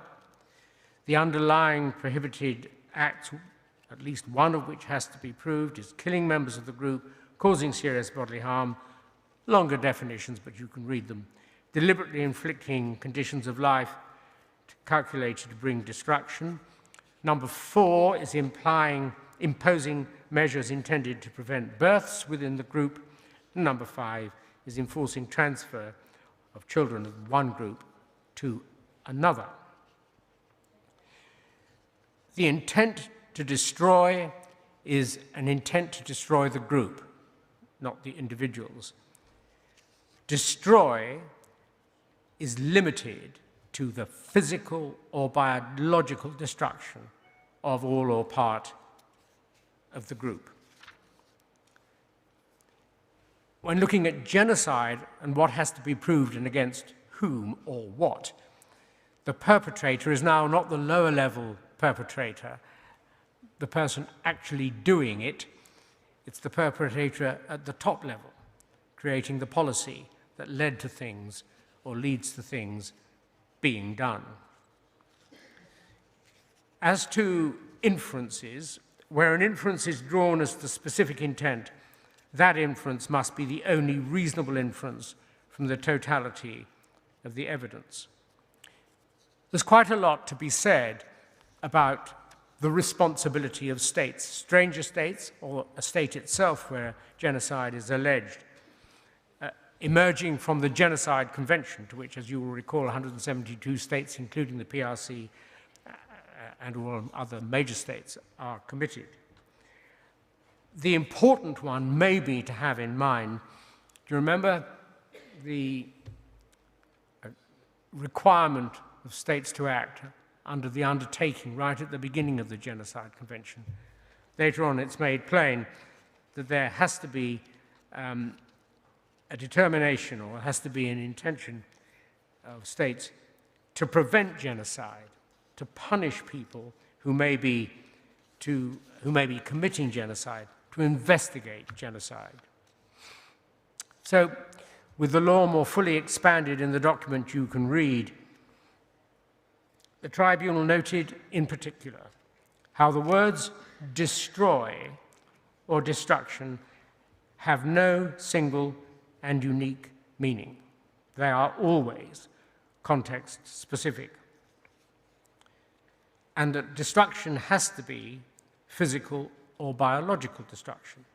Now, physical destruction is in part sufficiently contextual because killing members of a group would clearly be physical destruction of a kind, of a part of the group. But biological destruction has not, so far as the tribunal's lawyers have ascertained, ever been adequately defined by any court.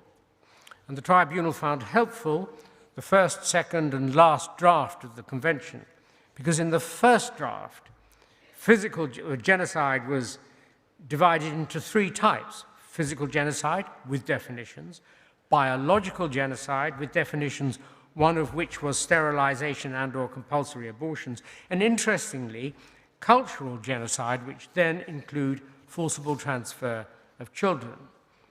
By the time of the second iteration of the draft, cultural genocide had been expanded, but transfer of children had been removed. The first 2 had been combined into a single physical and biological genocide, which included measures to prevent births. The final version, the Genocide Convention itself, has as the 5 acts: killing, causing serious bodily harm, inflicting conditions of life, imposing measures intended to prevent births, all originally covered in the first 2 forms of genocide, and suddenly reappearing is forcibly transferring children from one group to another. Something that had originally been in cultural genocide had been removed in the later iterations of genocide, and suddenly pops back up, unexplained, as one of the 5 acts. So the tribunal took the view that given that destroy in the convention, as finally formulated, is not defined, and that there's been limited consideration by courts of the prohibited acts set out in the convention, the tribunal considers it might be prudent to have in mind that biologically, might be prudent to have in mind how biological destruction was first narrowly defined and conceived. We look to that first iteration, even if the lawyers tell the tribunal that we shouldn't. Legal scholars and practitioners often argue that there's little need for genocide, when the formulation of crimes against humanity usually covers all acts that might constitute genocide, and crimes against humanity are equally as serious. The only difference is the particular intent, state of mind required of the potential offender or of the offending state.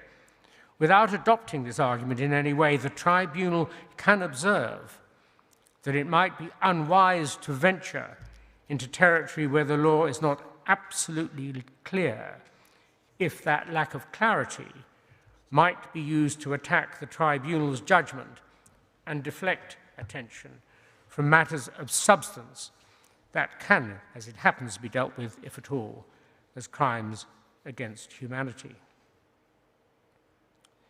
So going through the process of reasoning, evidence, extra evidence, expert evidence, opinion we disregard but look at in case it's favorable to the PRC and the law, and so on.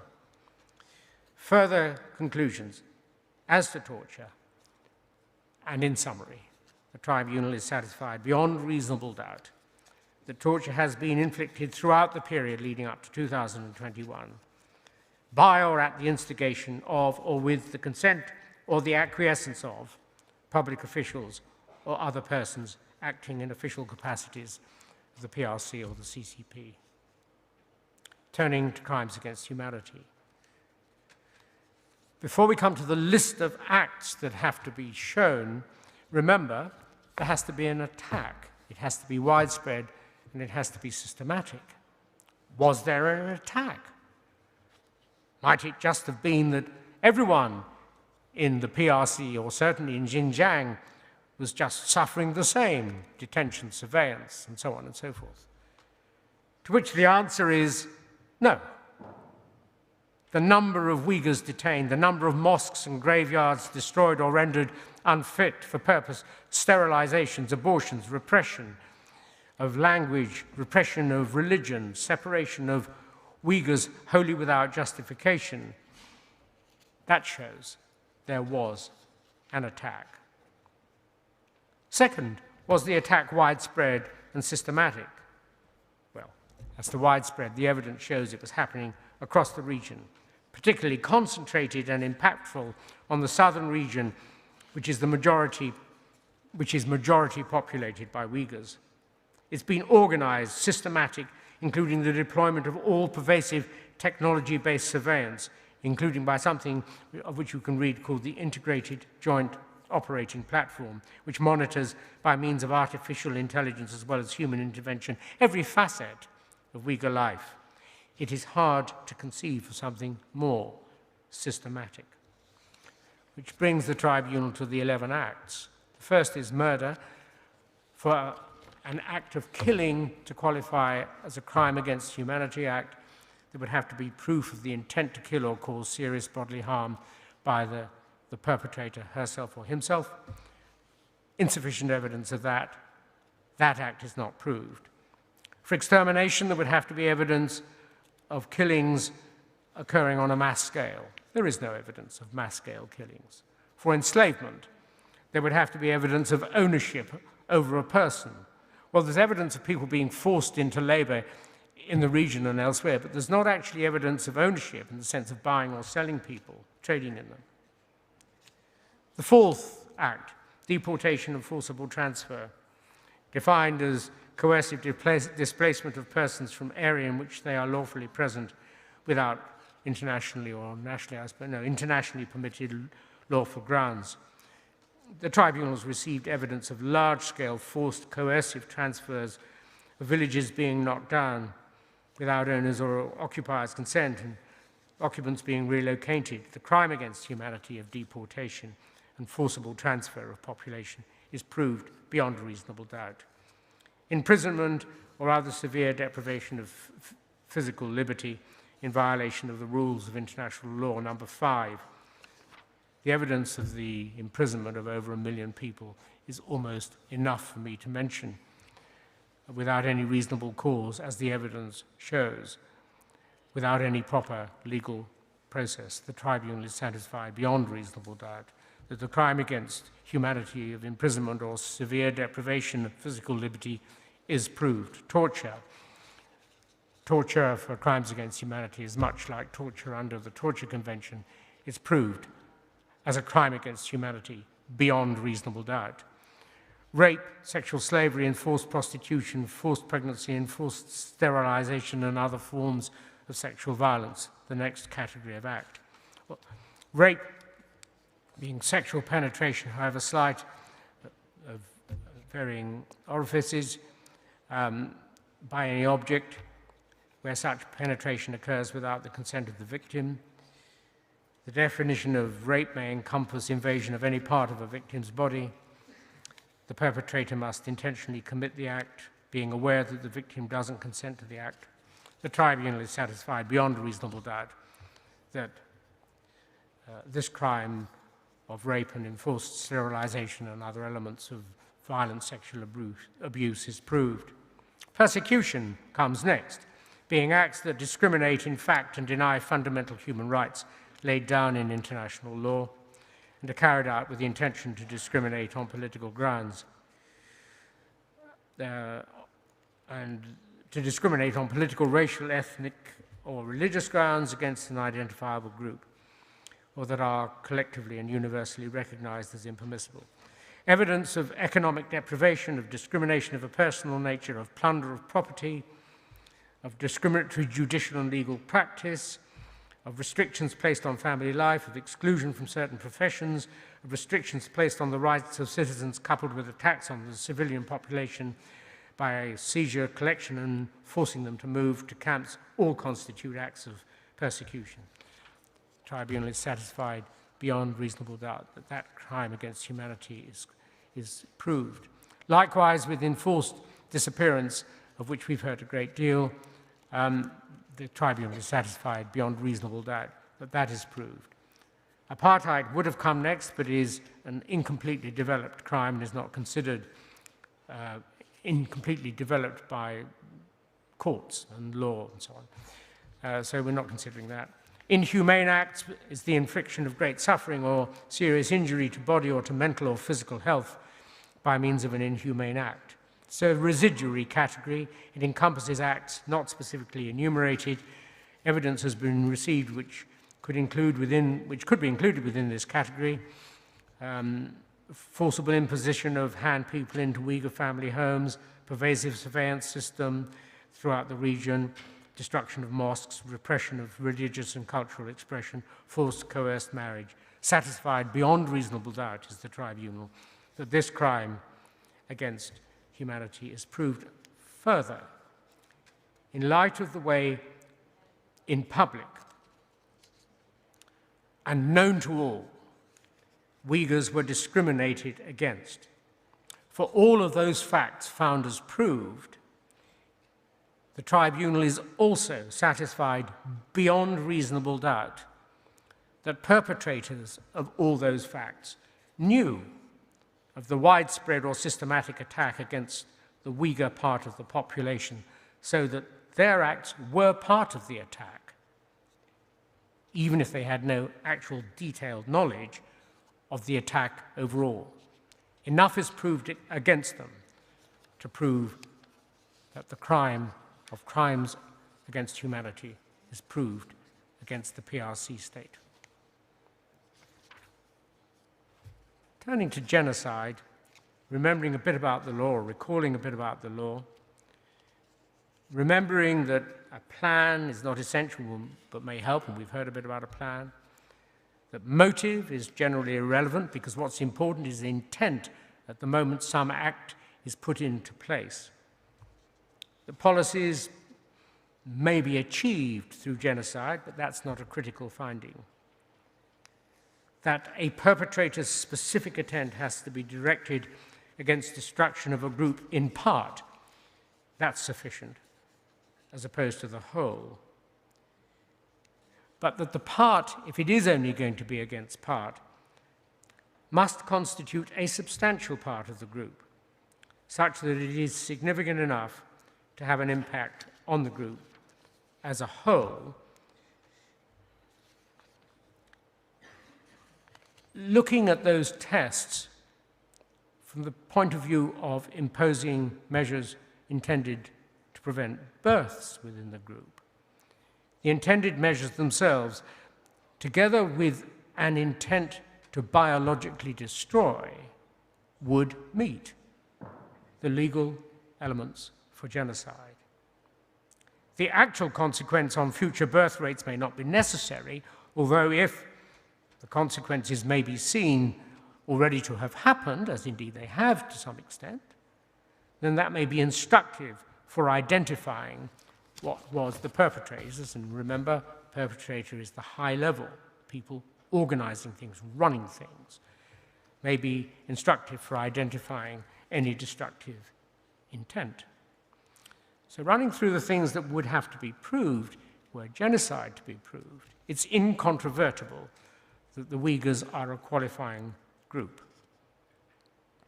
Of the 5 acts that would have to be proved, there have been killings, but the evidence doesn't show that the killings threatened the destruction of the group, so they aren't proved. Causing bodily or mental harm in order to destroy the group, not proved.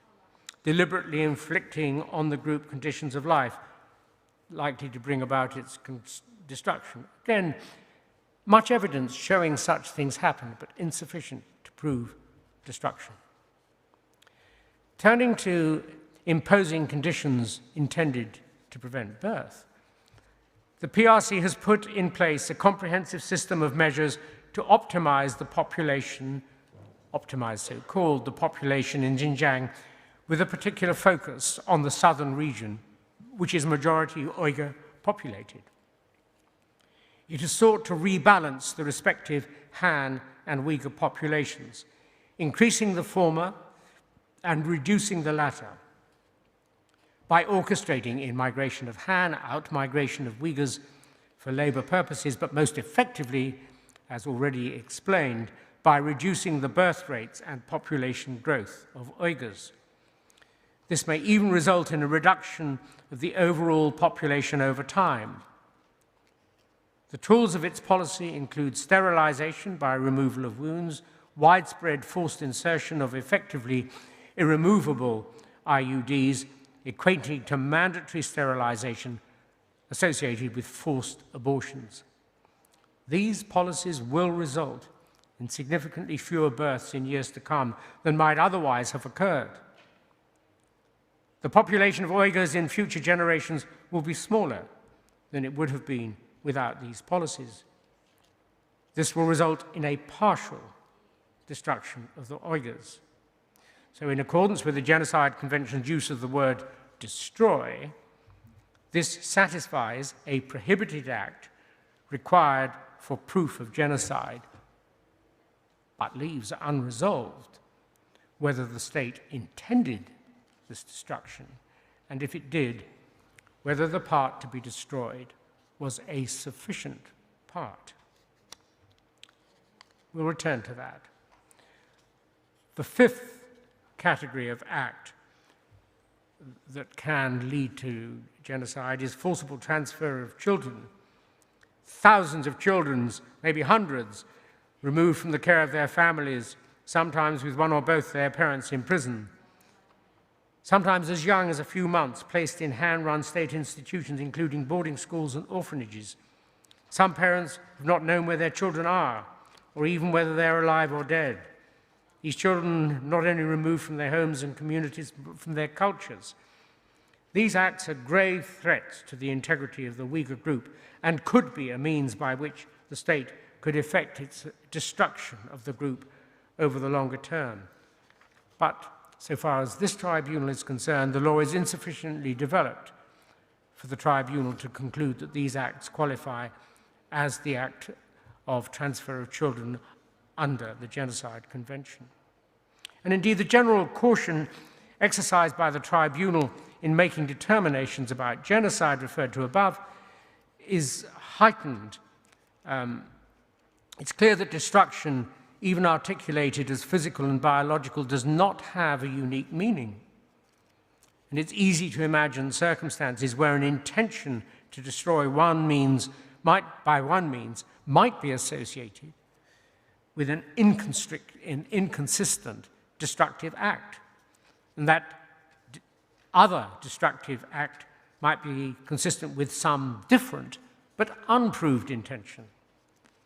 So the tribunal has taken into account all the policies and conduct concerning birth control measures exercised by the PRC, and in respect of that act is satisfied beyond reasonable doubt that imposing measures to prevent Uyghur births matched the revealed intention of the PRC's leadership policies explained above, that have evolved into plans at every level of regional, local, and community government to reduce the Uyghur population and thereby to destroy, to an extent, by birth control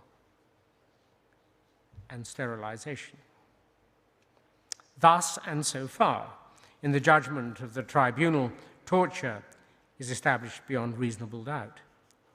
Crimes against humanity attributable to the PRC is established beyond reasonable doubt by acts of deportation, forcible transfer, imprisonment, severe deprivation of physical liberty, torture, rape, other sexual violence, enforced sterilization, persecution, enforced disappearance, and other inhuman acts. As to genocide, it will be clear from the above that all elements of an intended genocide to be accomplished by a convention-listed act imposing measures to prevent births within the group are established, subject only to whether the part that is subject of the intended destruction would qualify. If the part is sufficiently large, then genocide would be proved. The tribunal recognizes that this may be the first public evidence-based determination of genocide under Article 2D of the Convention, or of crimes under similar statutes, crimes under statutes that are in similar terms. The tribunal would, as a whole, prefer not to make such a finding, and to allow findings of genocide to match more closely the likely general public understanding of the word. The tribunal recognizes that a finding of genocide based on control of genocide may even seem to some close to lawful management by governments of other societies elsewhere. In the back of some minds might be awkward and uncomfortable considerations about worldwide understandable population growth. Well, between 1945 and 1948, men and women who had had experience of one, and usually 2 world wars, and wanted to save us from the worst that we could do to ourselves, drafted, among other things, the Universal Declaration of Human Rights and the Genocide Convention. In the drafting process of the Convention, other modes of genocide, for example, of political groups, were decidedly left out, but imposing measures intended to prevent births was decidedly left in. And it would be defiant of the wisdom of those men and women whose experience of the worst of humanity was personal, not to find a breach of the Convention if one is proved. The Tribunal feels some unease about making findings of this crime on the basis of evidence that links the crime to the very highest political figure of a country. It would seem altogether more appropriate for such things to be dealt with by governments or international organizations. But governments have no courage to do such things.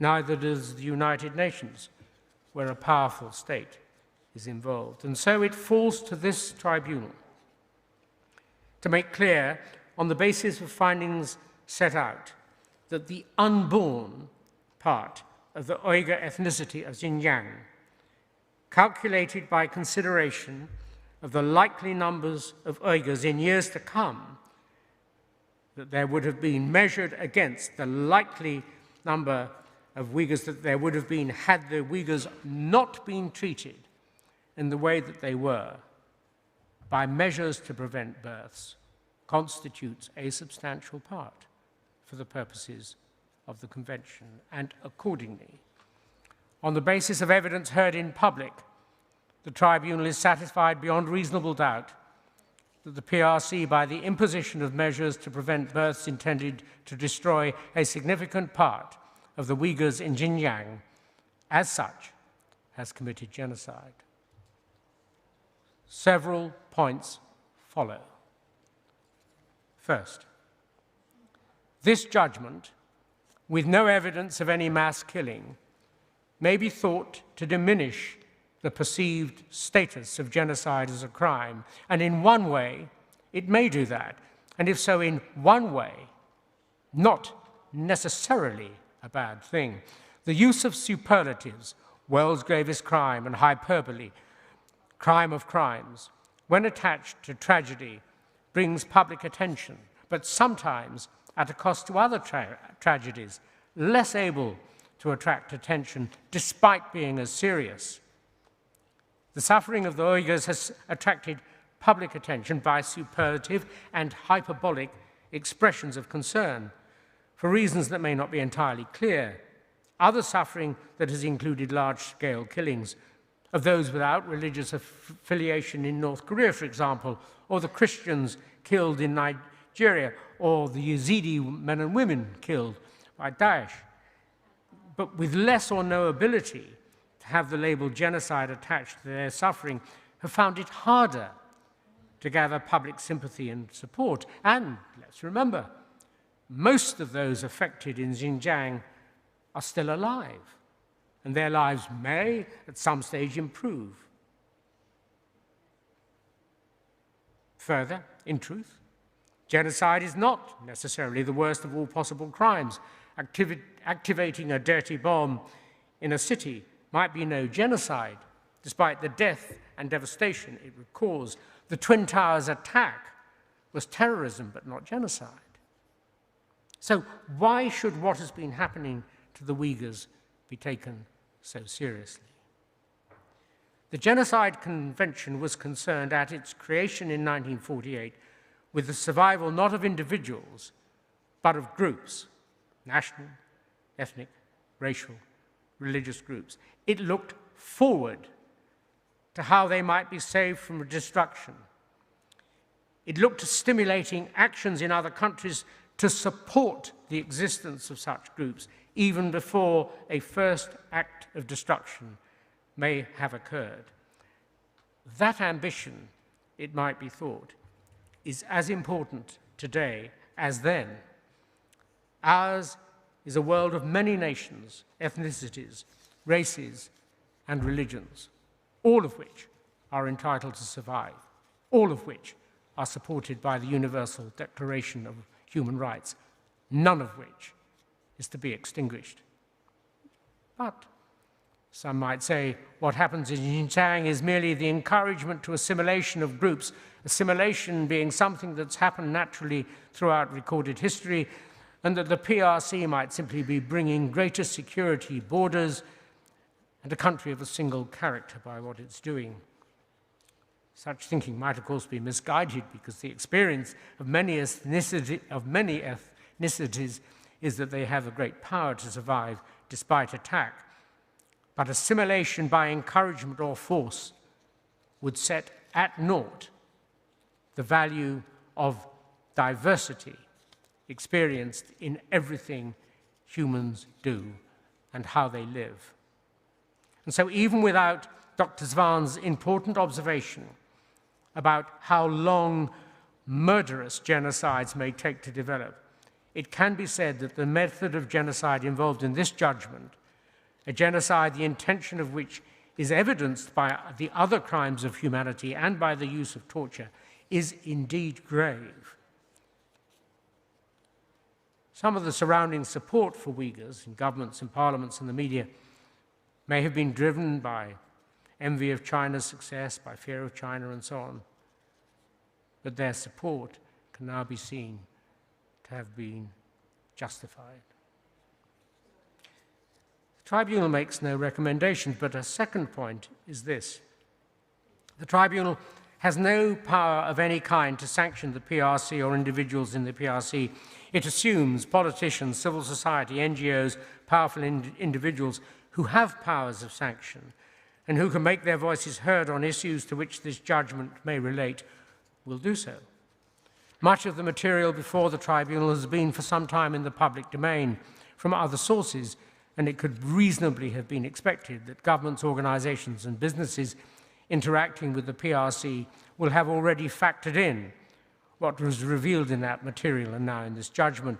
And indeed, it's worth noting that the US government has, through its two secretaries of state, as it happens, asserted genocides been occurring, and that some sanctions have been imposed by the USA, the European Union, and the United Kingdom in respect of human rights abuse, but without tying it to that undertaking, that critical undertaking referred to right at the beginning of the Genocide Convention.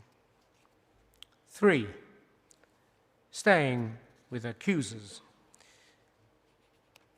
The accusers in those several parliaments that found genocide by the PRC reached accurate conclusions, even without the weight of evidence considered by the tribunal. Perhaps governments of their countries that have not acted under the convention and its undertakings should now be a little more respectful of their legislators' opinions. It is unfortunate that no efforts have been made by those or other countries to have the issue dealt with at the International Court of Justice, as might happen if a country had the courage to take the matter there, notwithstanding the PRC's reservation concerning that court's jurisdiction. Maybe the jurisdiction would now be found not to be of effect. Maybe the PRC, if confident of its opinion, would not want to hide, as if in shame, behind the reservation. A fourth point. From the PRC's and CCP's points of view, there is no appeal from the judgment of this People's Tribunal or from the opinions elsewhere about these matters adverse to the PRC. They all stand unless corrected. Now, China is one of the oldest civilizations existing today, and yet it faces determinations supported by evidence that would show it to be, in part, and the parties of the government, not the people, wholly wicked. These determinations cover a period when the PRC has been establishing itself as the most powerful nation on earth, or soon to be, the most populous, perhaps financially one of the or the most successful. Was conduct of which the tribunal has heard and read necessary for it to achieve what is clearly within its general, overall, ambitious grasp? Might China instead have achieved all it lawfully may seek, and to become a country to envy, emulate, and admire, without being in its approach towards the Uyghurs, as the judgment reveals, as bad as it has been? May what the tribunal have been dealing with have been unavoidable, unnecessary human tragedy, sad in the extreme for all observers to behold, devastating and worse to have experienced as victim. Could the wonderful, diverse entity of China have expected better of itself? Could we have expected better of China? The PRC is said to want to expand its influence economically and by other means. It has within grasp an immense power to influence the world by submission of its actions to the world's highest courts, the ICJ, the ICC. That would be leadership by example, a willingness to expose conduct of state or of individuals to international public review, something the rest of the world's citizens might want, even if something that their governments, especially if governments of large and powerful countries, might fear. And before the PRC should reject the idea, given the worldwide concerns about treatment of the Uyghurs and other Turkic Muslims, and now this judgment, might it, on behalf of its 1.4 billion citizens, consider what those in other countries who buy T-shirts made of cotton coming from Xinjiang, computers, and other items from all over the PRC, what must they think of a country that fears its own people using their intellects freely, that applies barbaric methods of torture to people as if hoping to change their minds permanently, that squashes 1 million or more of its people together in cells so small they cannot even lie down to rest, that so coarsens its citizens working in detention centers as to allow women citizens to be raped or gang raped and men to be raped when in the custody of the state. Those not from China, understanding that preserving what in translation is called face is of critical importance to all in China, leaders and followers, does the PRC think that this conduct does anything to preserve face and dignity? Does it think that those from foreign lands will be unaffected by the truth that has emerged and emerges further in this judgment? Will its leaders and citizens really keep face as those facts are ever better known? Might its own citizens prefer to see this judgment and other opinions adverse to the PRC subject to international scrutiny? 5, and then I'm nearly done. The tribunal's work, lasting a little over a year and accomplished with pro bono or lightly paid researchers and otherwise wholly dependent on the unpaid contributions of very many people, has been comparatively straightforward. It's work that has been done in the shortest possible time because it is recognized that making public gross wrongs committed in other countries can have positive effect, even without actual government-to-government or United Nations-to-government confrontation. It is work the product of which may now limit the brutality of crimes against humanity and genocide demonstrated in various forms, that may save lives, may allow the unborn to be born, may save women from having their ability to give life brutally destroyed, once needing to be done. As the work done by this tribunal was, it had to be done urgently. 6th, a final reflection. If rights are truly universal, then they are matched by universal duties, and those duties are personal.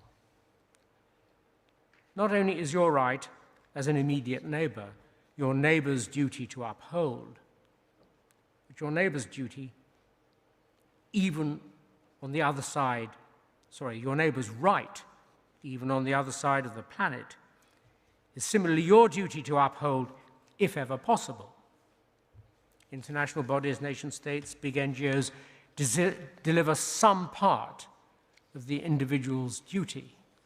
But that doesn't mean that that personal duty to be honored citizen to citizen wherever possible does not exist. The personal duty can be delivered in part through the ballot box that elects leaders who do, or often do not, respect and support the rights of citizens everywhere. The personal duty includes choices of how and where to deploy influence, of how to spend money and time, of where to study and with whom. So if the citizen is left by governments or other bodies that avoid finding and revealing certain truths, if the citizen is left uncertain about events near or far away, then the citizen's duty that might be activated is suppressed. That is why, when governments avoid that Genocide Convention undertaking, it is appropriate for citizens, as in this tribunal, to do what governments fear to do, no more than to fill a gap in knowledge that could and should have been filled by others. The tribunal has respected the PRC and its people, recognizing the significant differences of culture between them, differences in approach of PRC citizens to authoritarian regimes. The tribunal has considered only the clearest breaches of international standards of law to which the PRC is fully committed, acting with great care to reach its decisions. So much for the tribunal. Maybe the public whom the tribunal serves,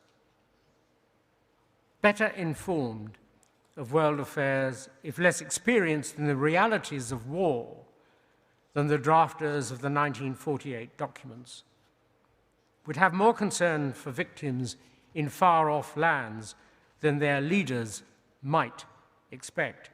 Maybe they could see the sense in having a document easier to apply than the Genocide Convention, such as perhaps a convention to prevent crimes against humanity, to drive their own countries to act without delay, when 1 million and more are interned in order for their minds, born free, to be trained to follow a single line of thinking, their bodies to be at the disposal of those who would rape or torture, their rights to bring new life into the world curtailed, not just in the genocidal way identified, but by effective separation of sexes through forced labor, or by children created in human relationships lost not through death, but through non-human alienation, achieved by being entered into a state-run model-making machine. Maybe they, the public, we, the public, more than political leaders and international bodies, know that wherever and whenever gross human suffering occurs, action must follow from the needless suffering of fellow citizens anywhere in the world. It can never be right to look away.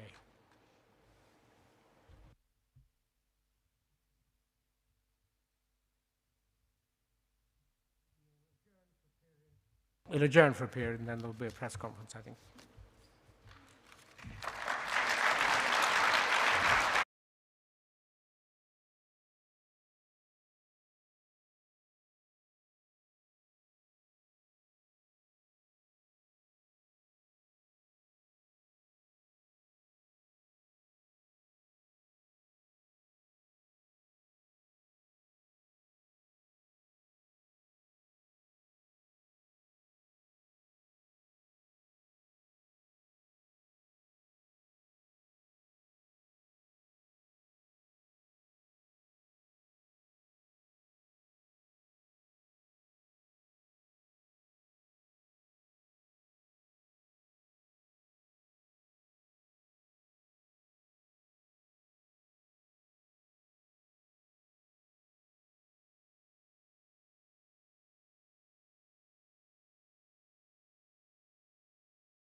the Uyghur Tribunal has concluded that the government of the People's Republic of China is guilty of committing crimes against humanity and genocide against the Uyghur people.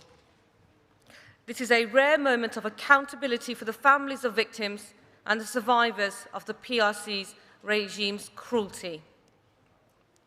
Over the past year, the Tribunal has amassed by far the most comprehensive body of evidence on the Uyghur crisis in existence.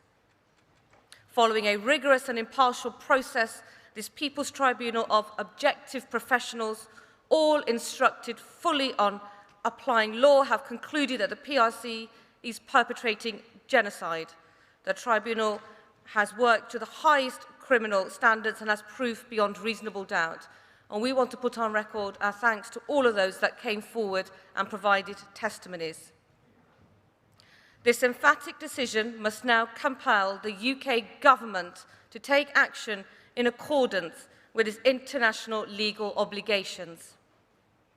Under Article 1 of the UN's Genocide Convention, which the UK and China are signatories to, states have a duty to prevent genocide by all means possible and punish the perpetrators. And this obligation is triggered the moment a state learns that there's a genocide, which the UK has heard today. Our government now has a duty to engage all statecraft, due diligence, risk assessment, all internal and international toolkits available to ensure we are not aiding or abetting the Uyghur genocide.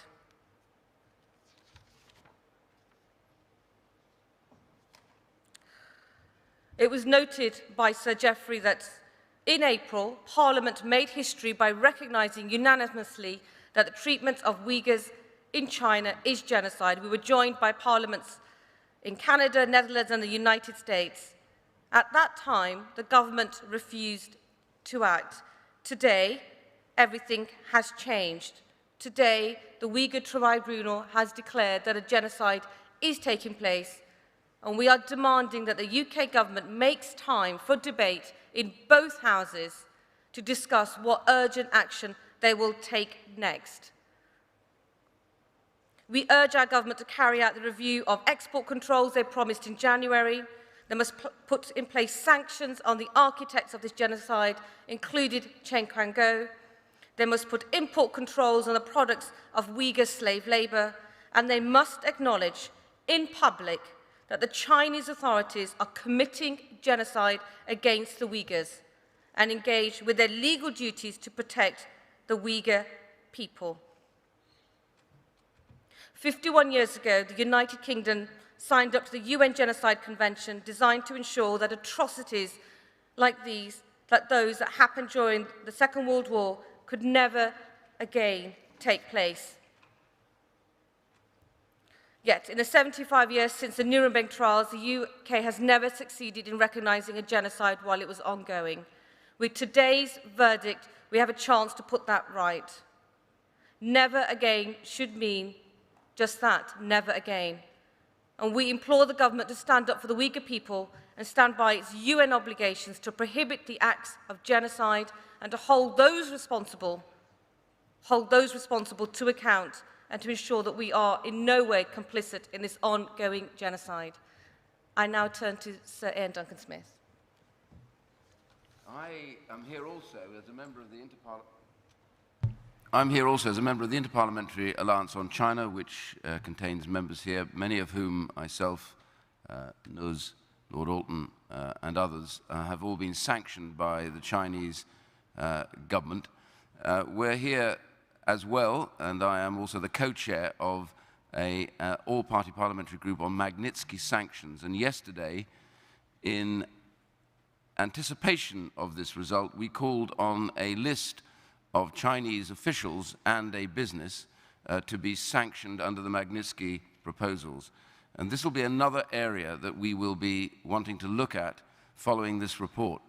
I completely support what my colleague Nuzgani has said, which is we now need the British government, in the light of this report, to look carefully at this report and then come forward to both House of Commons and the House of Lords to have a full debate with the government at the dispatch box explaining what their position will be now with regards to genocide of the Uyghur people.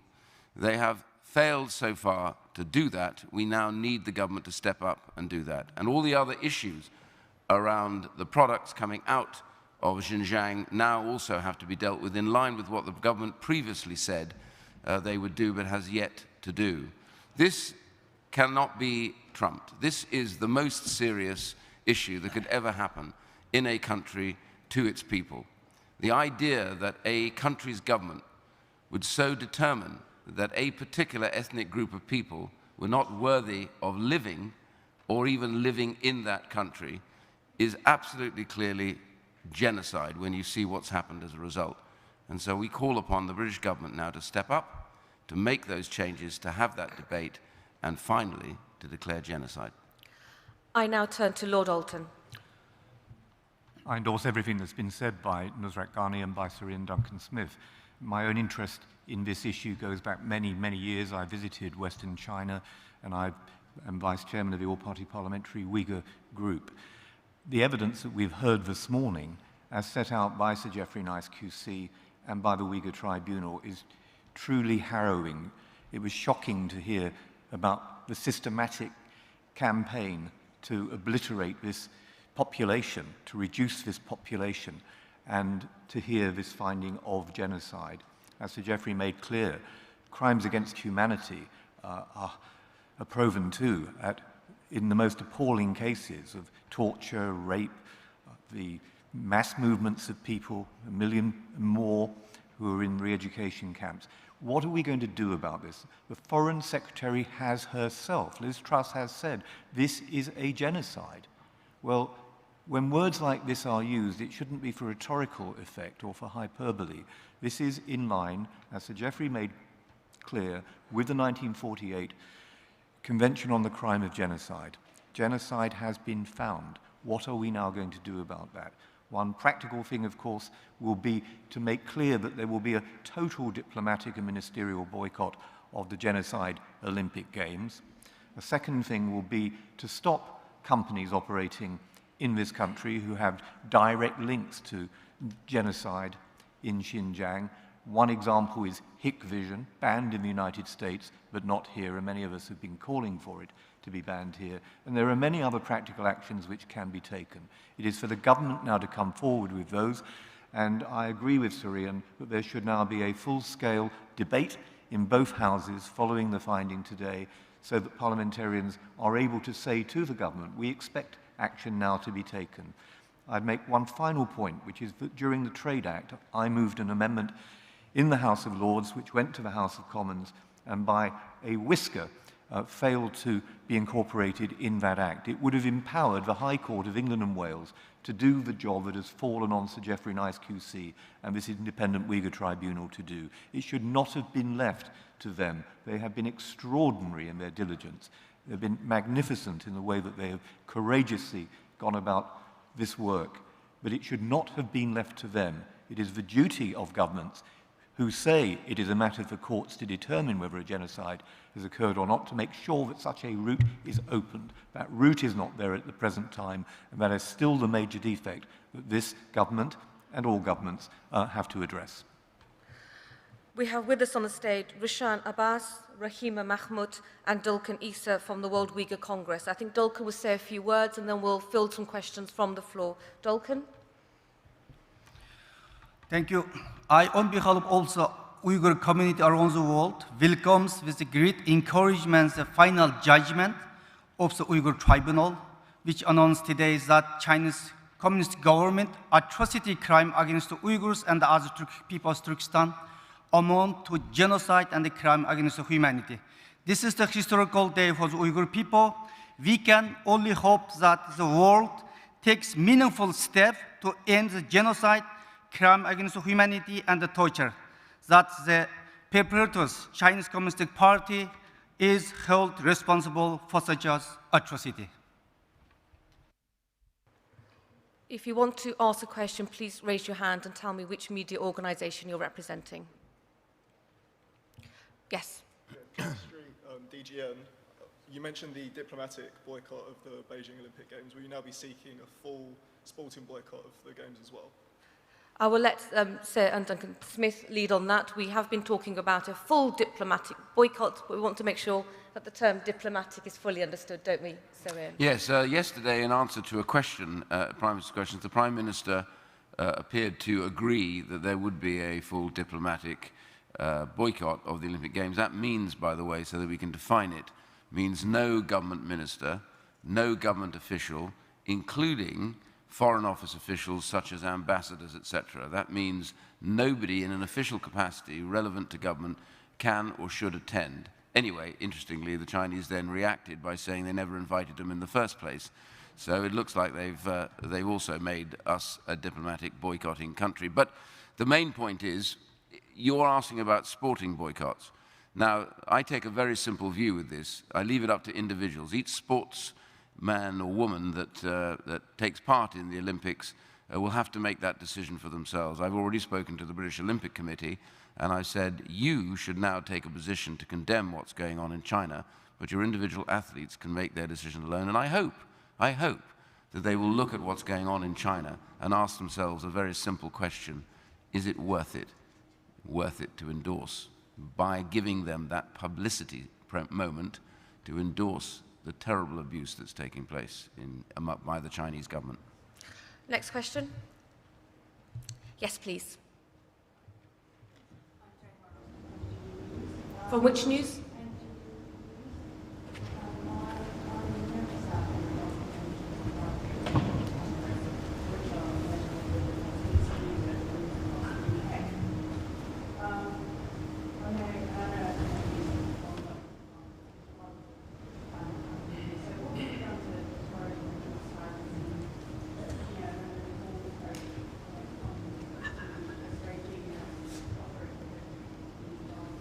So the question, if no one else can hear it, was about Hikvision, about supply chain transparency in procurement. I assume that was the point of your question. Well, the Business Select Committee, which I wrote a paper for on supply chains, asked for a review of which services we were using and whether they were making our infrastructure vulnerable to the Chinese state. But I'll let Lord Alton respond to the Hikvision question. And I support what Nusrat has just said about supply chain transparency, and indeed I have a private member's bill before the House of Lords at the present time, which seeks to amend the Modern Slavery Act in order to introduce much more coherence in the way that we deal with supply chains. I would like to see kite marks on products telling us, not made in the PRC or made in China, but I would like to see kite marks that can guarantee that nothing within the supply chain can be attributed back to slave labor in Xinjiang. So that's on the first point. The second point, specifically about Hikvision, is I moved an amendment to the Telecommunications Act so that where in another jurisdiction of a Five Eyes country, and I was thinking particularly here of the United States, had banned a company on the grounds of evidence that it had seen of its involvement in the surveillance state in Xinjiang, then we would be required to review their status in the United Kingdom as well.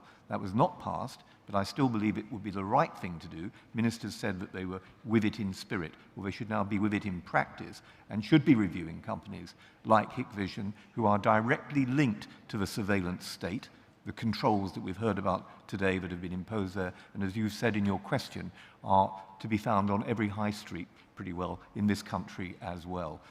Data collection is something we should be very, very concerned about. We've also been joined on the stage by Baroness Helena Kennedy, and she's also one of our parliamentary colleagues that was sanctioned by the Chinese Communist Party. Sir, what is your question?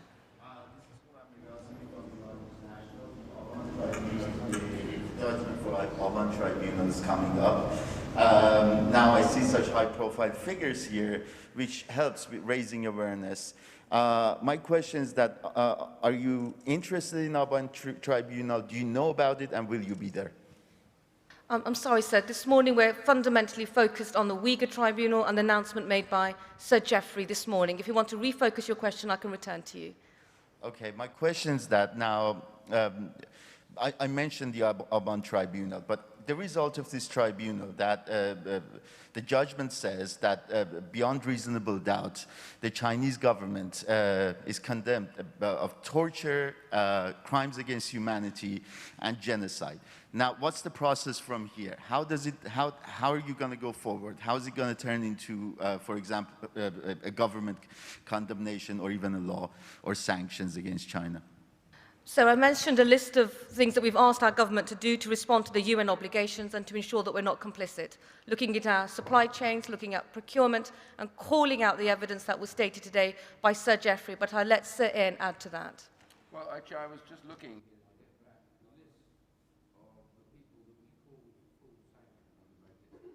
Sorry, yeah. I've just been looking at the list for the full sanctioning under Magnitsky, which we held in a debate yesterday. I'm going to just read it out. It's about 3 or 4 people. This is number 1, what the British government could now do, which is to go forward with these individuals and sanction them. The first is Chen Guangguo, which you've already heard about, but he's known as the architect of the appalling genocide that's taking place now in Xinjiang. He was also, by the way, for those who may not know this, the architect of the suppression of the Tibetan peoples and the destruction of their culture and their nature, and the fact that they're going into what is known as labor camps. Can I make a simple point here? We no longer call these labor camps. We call them what they are, concentration camps. It's high time we got this term right, because labor camps gives people a sense that somehow there's something possibly okay about them.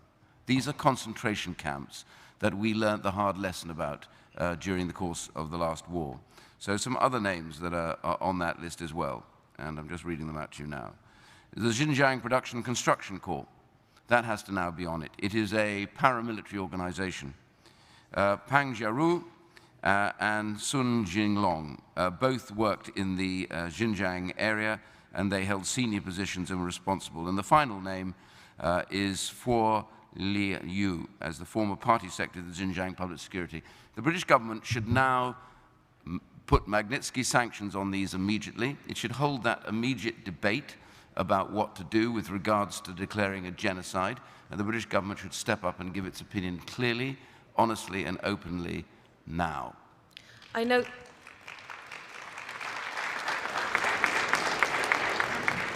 that Dulcan and Rahima have to do another interview. I'm just going to quickly come to Baroness Helena Kennedy to wrap this up for us. Thank you.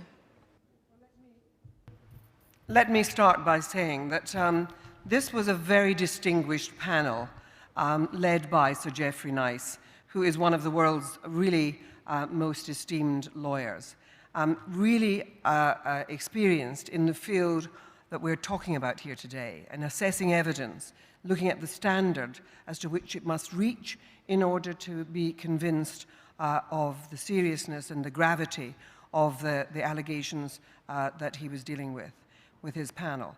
I really want the nation to listen to this.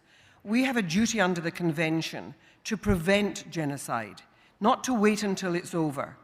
And that's why our government has to act. And I want to echo what Ian Duncan Smith has just said as my co-chair of IPAC.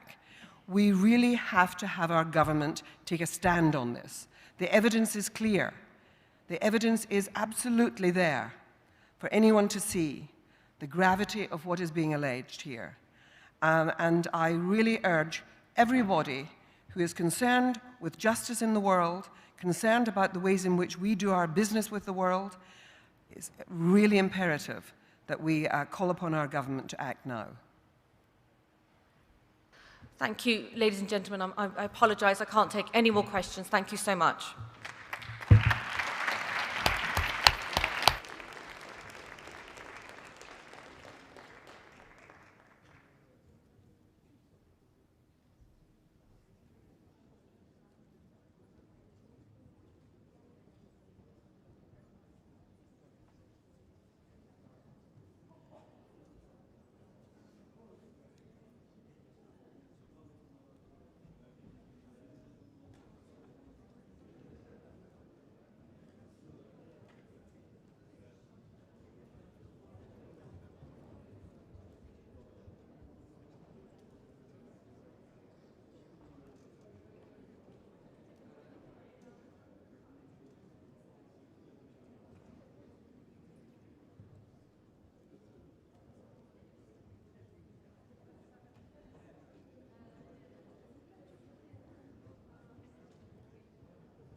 think we're all assembled. I'm afraid Ms. Rose had to leave because of other commitments. Otherwise, I think we're all here. Anybody has any questions, please let me know, and I'll see who's able to answer them.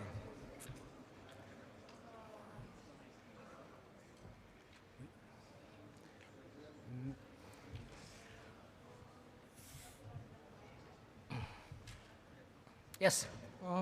From France. Did any of you receive any threats or intimidation before this verdict? No.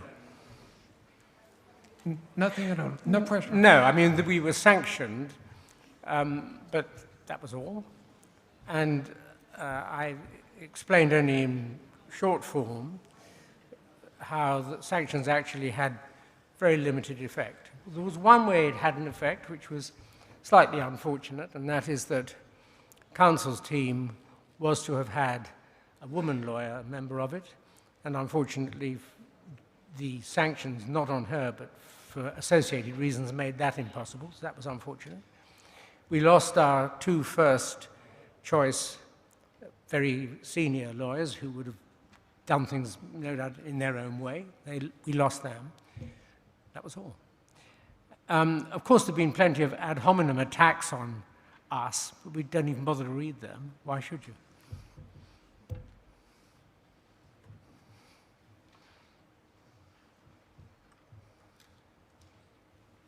Can I just go over one point that you made during your reading earlier, was that it's the tribunal's conclusion that everyone in the top levels of the Chinese government, including the president, was fully knowledgeable of what was going on and thereby fully sanctioned what was going on.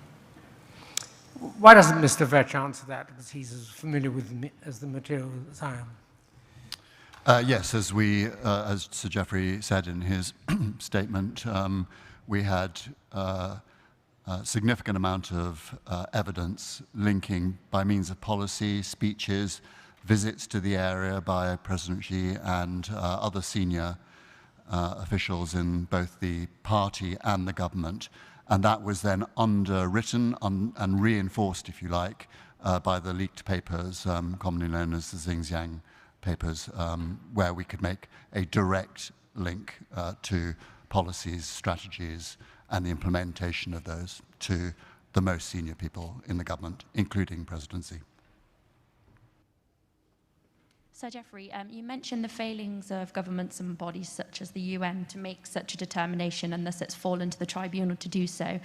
Why do you think it is that such bodies have neglected in that responsibility? Maybe my colleagues will have other observations to make, because I get a bit close to this, and you've now heard from the politicians, Ian Duncan Smith in particular. So my perception is that countries don't like governments of countries don't like to be compelled to do things, even by the highest moral or ethical imperative. And it's worth noting that the Genocide Convention was not something that the United Kingdom wanted in 1948. It reluctantly signed up. It didn't ratify it until 1970. Likewise, America didn't sign up until later on in 1970s, and China. And they don't like being told to do, even when there's an absolutely irresistible imperative. And I don't know whether, as I wasn't in for all of the time that Mr. Duncan Ian was speaking, but last year and this year, there was an effort by Lord Alton to introduce an amendment to the trade bill that was going through Parliament, which would have said it was improper or wrong. You couldn't make a trade deal with a genocidal country. And the government put an enormous amount of effort and resources into stopping that amendment. And it's distressing to read. And from the point of view of the Uyghurs, for example, not wishing to diminish our abilities, but if that amount of effort by a government department had been put into the work we've done, this result could have been achieved more swiftly.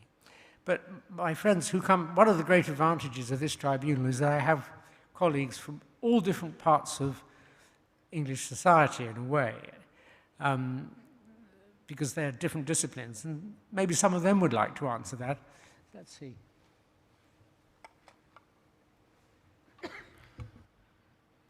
Thank you. I wouldn't claim great expertise in the area of why governments do or don't do things, but there is, obviously, one can look at the record over many years, and actually the record of countries avoiding findings and descriptions of other countries as committers of genocide, precisely because of what Geoffrey was talking about, the obligations under the convention to do something about it.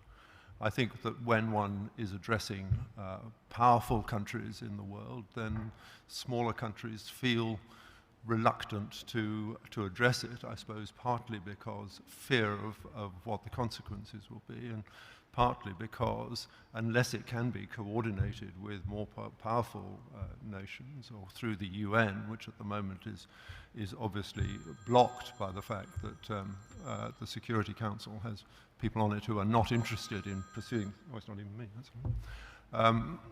not interested in pursuing it, means that the UN is actually unable to do anything about it. And so the tribunal became necessary to fill that void and to fulfill a mission of informing people what was going on, what is going on, the broad parameters of which have been well known for some time, at least from going back 5 to 10 years when these policies in Xinjiang were intensified.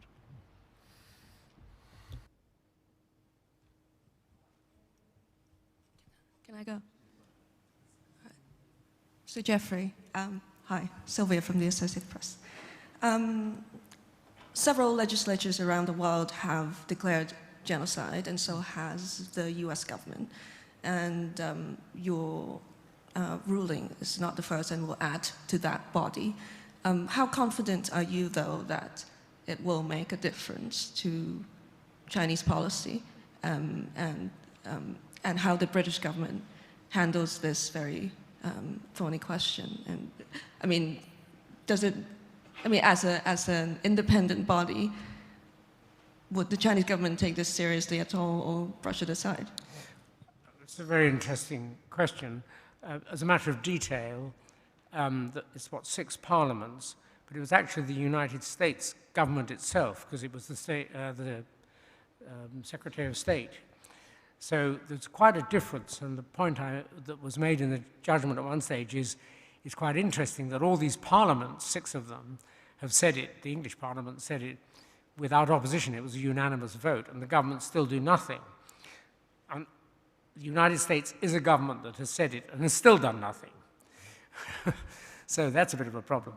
It seems to me that, well, first of all, we as a tribunal have no idea what effect there will be. We limit ourselves to providing an answer and hoping that use will be made of it. Perhaps I'll come back to that. But experience shows that this sort of process can have effect, so that you can have reports that don't get anywhere technically or formally. The best known one of which is reported at a higher level than ours. That's Justice Kirby's report for the UNH Human Rights Commission on North Korea, which has been stalled in the United Nations. So it's got nowhere, it's done nothing, and you could say nothing's happened. But if you talk to people on the ground, the fact of his statements, which are very powerful in that report, may well have affected the government of North Korea. But North Korea is never going to say as much. So sometimes you'll have effect, or such things will have effect, and you'll simply never know. Then the second way that I suppose these things may have effect is that, yes, they may drive governments to act because they just feel they can no longer live without the answer to the question. I think there's a third way, but I've forgotten what it is. But it looks as though one of my friends wants to give an observation. And I think it's really important to And understand. Ruminda does as well. Oh, I'm sorry. So Ruminda first, and then Mr. Vetch. Yeah, thank you. Where our decision, our judgment, our conclusion differs from others is that we've come to this through the evidence. And that evidence is freely available for all the public to see for themselves and gauge for themselves. So it's a kind of sharing event in a way. It's taken ages, 1.5 years, and we needed time and energy to do that. There's a lot of time and energy invested in this. Not everyone has that. So in that sense, this is a unique phenomena, if you can call it that. The second thing is that as Sir Geoffrey said, governments didn't rise up to the task, and therefore it was left to people like us to do it. So it's generated by people and is adding to the people's momentum, which is already out there.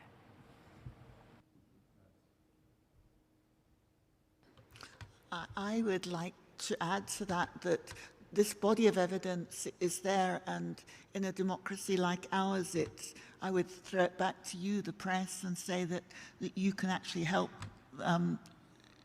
disseminate this and really make this evidence base very much available to the public to share it, because not everybody will go to the website and read it, but they will follow your news items, and an evidence-based argument that you can put forward, I think, as journalists, may have a bigger impact than we could possibly imagine. Thank you. Well, Cockerell Coda story. Have you seen evidence that the witnesses who have come forward have been subjected to any kind of transnational repression from the Chinese state? And in light of the judgment today, will the tribunal be supporting the witnesses in any way in the coming months? Well, that's another interesting question. And really, Mr. Hamid Sabi, who's sitting here, who was counsel to the tribunal, he might like to come and sit at the bench if he's got anything to say, because we operated a system of some separation of functions in order to ensure that there was independence of the evidence gathering or collection process in the tribunal. Mr. Vetch and I tended to walk across from one to the other, but now the position, so far as we know, because we were sometimes shielded from problems, is that there was definitely some intervention with witnesses, and perhaps Mr. Sabi will be able to tell us a bit more about that. That is direct interference. There's also another feature which I don't want to highlight, but I think is worth mentioning. When you find yourself involved with, as we were, of course, an activist group, the World Uyghur Congress, you've obviously got to be cautious about whether they're going to be acting independently and they're not going to be interfering with the witnesses or anything like that. And they were absolutely impeccable. From start to finish, they and all the people working with them were just like an independent process getting evidence for us. But sometimes you find yourself getting, or Mr. Sabi found himself getting closer to other organizations. And one of the sadnesses of the civil society world is that organizations that should be aligned sometimes become competitive amongst themselves, and that can sometimes operate as an impediment to getting at the best evidence. What we had to ensure was that the witnesses coming to us, were as free and as willing to give evidence as possible, and we did so. But that other little problem's a recurring one, and if only all organizations pursuing particular interest groups, let's not focus on the Uyghurs, there are many others, the more they can cooperate and not feel possessive about their evidence, the better. But see what Mr. Sabi's got to say. Where is he? Oh, there you are. Thank you. The witnesses, of course, were attacked and harassed by the Chinese government in press conferences that the Chinese organized, the Chinese government organized. They brought, we think by force, their relatives to give evidence against them, to denounce them, to call them liars. And they have continued to harass them even when they are outside China. As near as 2 weeks ago, I was speaking to one of the witnesses who refused to testify because of the pressure that the Chinese government had put on her parents. She was so fearful that she didn't come to give evidence, and very important evidence, I must say, against the Chinese government. And they have continued to harass her with different means and putting a lot of pressure. The witnesses who are outside China are always fearful because if they are in a country that is close to China, there is always a threat, as you heard from the judgment today, that they may be abducted and returned to China. So that remains to be a problem. I hope Chinese government would now have the courage to stand up and say they will not continue with this practice, and the witnesses are protected from further harassment. We've had a virtual question in from the South China Morning Post. Given that the Chinese authorities refuse to participate in the tribunal, they could attack the finding as one-sided. How does the tribunal account for this? Was the last part that who can counteract the suggestion that it's one-sided? Yeah, how do you account for this? Well, I'm still not sure. Account for the fact they wouldn't take part, or account for the fact that our judgment is not one-sided? Do you think the tribunal is one-sided because no. And this is a very interesting and common, and understandably an interesting question. First of all, obviously we had to do everything we could to get China to participate. So we wrote to them at every, or to be precise, Mr. Sabi wrote to them on every opportunity, inviting them to take part, and notified them of all hearings and so on. You have to send it by letter because they have no other way of communicating. They won't let you get in by email or phone. Interesting. So you do that. When they decline to take part, you mustn't hold it against them, as you'll have heard me say twice in the judgment. Then what do? Well, you do what anybody does when a preferred piece of evidence isn't available. You make sure you find the best other evidence to reach whatever conclusion you can. You don't cut corners, and you try and raise issues that might have been raised by the PRC. Now, if you were here during the evidence hearings, there were a number of witnesses for whom the PRC had made public complaints, sometimes just general, and sometimes in detail. We always got them to deal with them.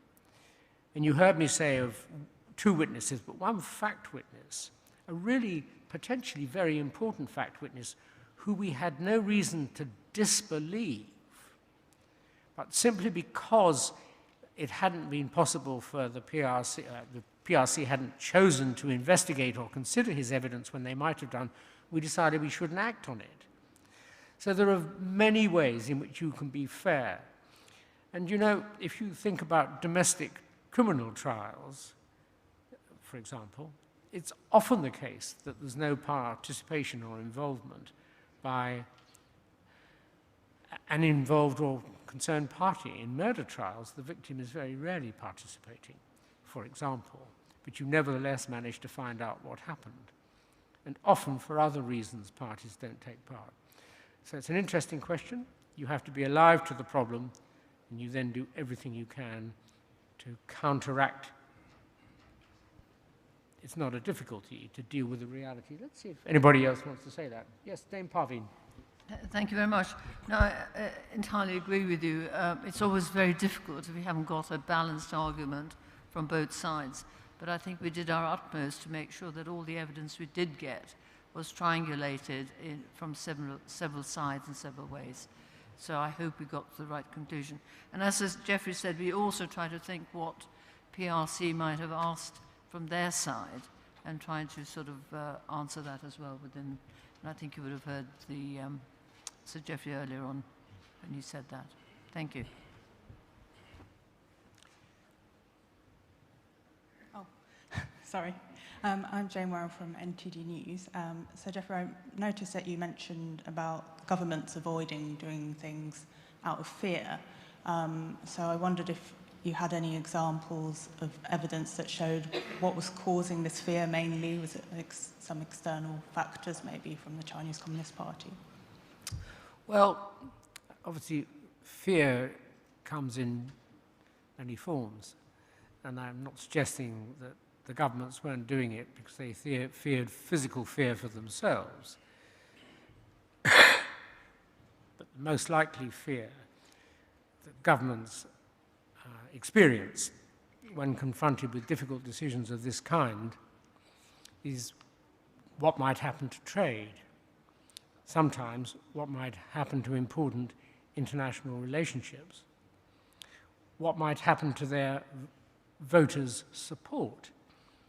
You can imagine a government, let's not say the United Kingdom government, we don't want to personalize it, but if you can conceive of a government confronted with a Genocide Convention duty, knowing that there was fairly fierce measures that it could and morally, ethically, legally should take to stop the alleged genocide happening, continuing to happen, to prevent it. Say really serious trade consequences which would be felt by its people, then the government would start fearing loss of its voters' base.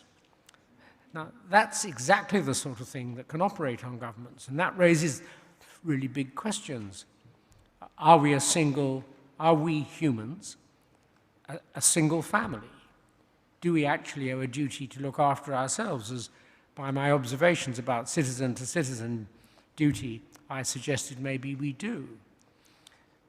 Governments don't like that because they are, especially in democracies, determined to be re-elected and to keep their voter base cheerful. So those are among the sorts of fears that I think governments have. And what was particularly striking for Mr. Sabi, Mr. Vetch, and me, because we were all associated with the China Tribunal, the previous tribunal, that looked at forced organ harvesting. Now, at that stage, China was still everybody's best friend. And so there was absolutely nothing that the government would say explicitly favorable to what we were doing. And you could say there must have been a reason for that, because the evidence was overwhelming, and that they were fearful of something. What's been rather interesting is that through no desire of ours, we suddenly found ourselves at the beginning of this year, after all, the end of last year, when we'd already started work, there was suddenly a big following wind of support for anti-PRC, pro-Uyghur activity. It didn't affect us. What does it reflect in government? That something that had been stopping them doing something before had changed. A fear, whatever it was, had disappeared. Anybody else? Yep. Yes. So one aspect of this question, too, goes back to what Geoffrey was saying about the support which the tribunal didn't get from governments despite requests. And the similar question, I think, applies to those governments, including the UK government. Why did it not provide evidence which it had, despite the many requests which we made? Why did the US government not provide evidence to us, despite that express finding of genocide, as Geoffrey said, unexplained, unsupported by any evidence, but just simply a statement that China was committing genocide in Xinjiang? And I think that is just as difficult a question to answer as the reason why people take no action under the Genocide Convention, or more general rules on international cooperation for genocide and other crimes, international crimes.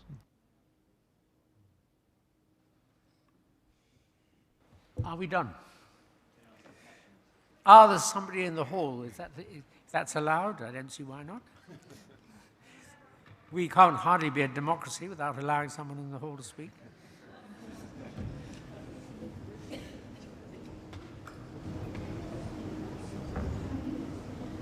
Does this work? Yeah.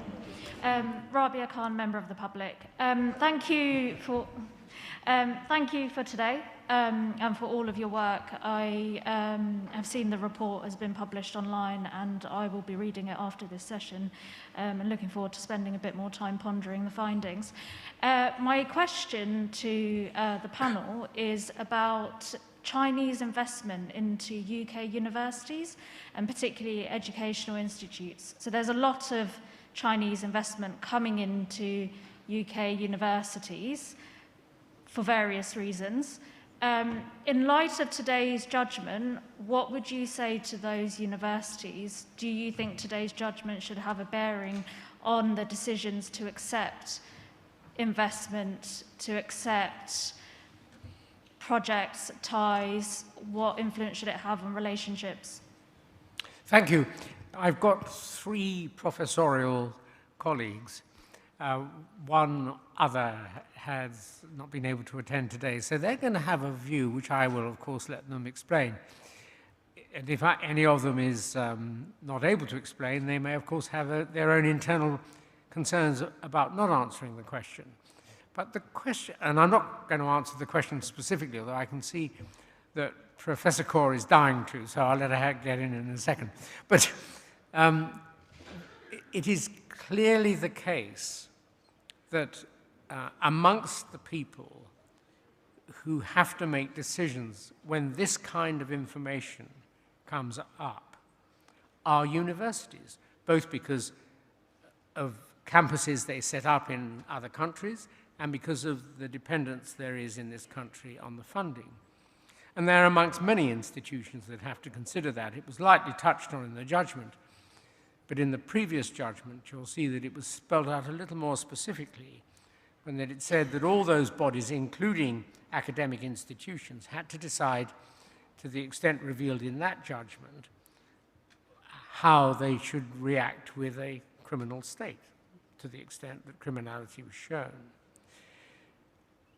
Before Professor Kaur speaks, I would simply say that there no doubt can be balanced decisions. It's all very well for us to be completely moral and want everything to be completely easy. You just do this and you never do that. Somebody was asking me about this earlier. You know, maybe governments haven't any choice but to do nothing when a genocide occurs. Maybe, but they should always say to their voters and public, genocide is happening, for example, and the reason we're not doing this is this. It should be completely open. And it may be that universities tussling with these very serious problems should think that whatever their resolution, they must be clear about what they accept has happened. I don't think I can keep Professor Kaur waiting longer. Yeah, I'll be brief. And I speak from a personal capacity. So there's 2 problems. One is that universities are seriously struggling and underfunded. So that's a national issue. That's due to the national government. And as a result, they are open to other kinds of investments. Many of them are coming from China. And so often they're in this tricky position where they have to think of their livelihood or their sustenance, and at the same time they're aware of various issues around taking on such contracts. And there are a fair number of universities in UK and worldwide who are in these kinds of relationships. Plus there's the Confucius Institute, which one needs to also consider. And I think on this matter, one has to, especially the executives, along with the governments in those countries, have to look very seriously at what they're doing and the consequences, especially when it comes to areas like AI and other areas which might be linked to these chain supplies that we and others have identified. So I think there's a serious issue here of a rigorous self-examination and re-evaluation of what universities are doing and need to do. Thank you very much indeed. Can I just say that some of the students we've had from China have been absolutely superb, and I wouldn't wish to stop that interchange of both research and education across countries. I think in view of what Professor Kaur just also said, universities are very underfunded and dependent on a lot of money. But I think, from outside the country, but I think each institution ought to look at this themselves. It is not for us to say where they should go, and also really analyze what is it that they're doing. Do they believe in maybe research and exchange of ideas above humanity? Well, that's up to them. But the important thing, I think, is that we as a world, as a planet, need to go forward. We need to talk to each other. Obviously, in this sort of situation, it's difficult. But I also think that the sins of the government, sorry, this is a personal view, should not be put down to the sins of the people. The people may not actually agree with what the government's doing. Thank you. Finally, for the triumvirate of professors, Professor Osler. Thank you. I think I would reiterate the problem of our universities as being severely underfunded. I would also acknowledge how much I've learnt from students and colleagues from around the world. But I think in the end, decisions will be made in universities in one by one, but also according to the pressures that university staff, through their unions, and students feel about these issues. And I'm pretty convinced that the decisions that university executives will make will not just be influenced by funding streams, but by the concerns of their own staff and the concerns of their students. I think a lot hangs on those bodies through trade unions and student organizations and unions. Thank you. Right, I suspect that's about it. Is that about it? One more? Sorry? We probably have time for one more. Maybe nobody else wants to ask anything. Ah, there's one at the front there. Frankie, down there.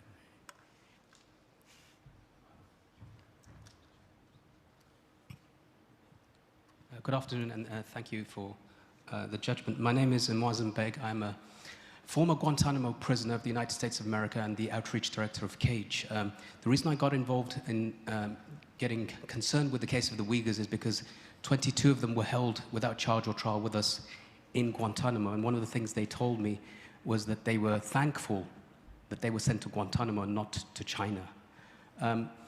But because of the language of the war on terrorism, and something that you alluded to in your judgment, has given China some cover, to what extent do you think it has exploited that language and has been able to get away with the targeting of Muslims in East Turkistan as extremists and terrorists, if that didn't exist? Thank you. Thank you. The full answer to that is probably best from not us, but from an academic with a larger view of recent history, because although we've done work on evidence presented to us, we don't pretend to academic expertise. We can deal with the question, but I'm going to ask, first of all, Mr. Vetch, if he'd like. No? Anybody else? Mr. Clark? Yes, and then I'll come back to it. No, I think that the point you make is a very good one. I think that particularly if you go back to the immediate period after 9/11, 20 years or so ago, in that period, I think that China had an ability to sweep its approach to the Uyghur problem under the global war on terrorism, and it did do that. And in fact, it persuaded the US to join in the categorization of a Uyghur group outside Xinjiang as a terrorist group.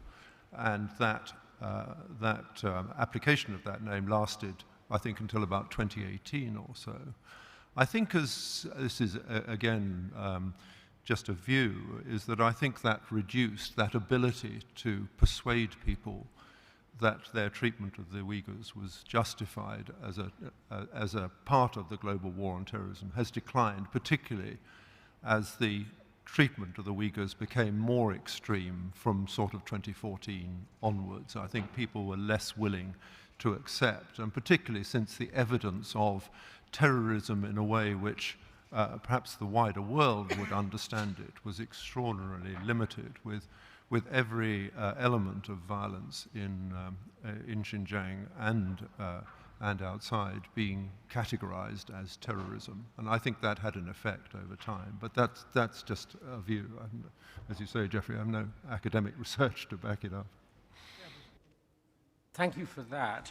Anybody else on this? And the history is particularly well covered in two of the reports I spoke of. The Aspie report, the Australian report, deals with it quite well, and also, to some extent, the Holocaust Museum report. Yes, nothing else I can say in particular, but thank you for your contribution. And I think that's probably, thank you. Oh, one more. Sorry for keeping you. I'm Jennifer Venice from the International Bar Association's Global Insight magazine. And I wondered why you expressed that you'd felt apprehension or concern about delivering a judgment of genocide on the basis of this prohibited act alone, given that it is part of the convention. As you mentioned, it was written in.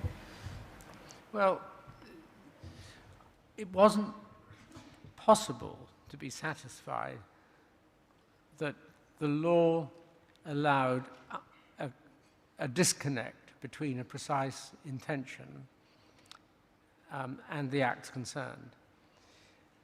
On the other hand, it was quite clear that if there was, as we found, a precise match between the intention and one of the defined acts, there could be no challenge to that. So as I made clear, without being express, there might have been an inclination on the tribunal or desire to say perhaps one of the others might have qualified. But in the absence of certainty that a mismatch of intention and act, it was probably in every way appropriate to find as we did. To spell that out in just a tiny bit more detail, because these are difficult areas for people who haven't spent a quantity of time thinking about these things.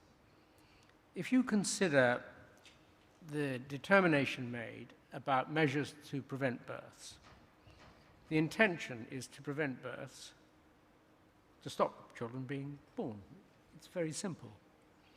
If you look at the next possible category of act, which is transfer of children, transfer of children. What's the expectation? Well, it's not that they're not going to have children.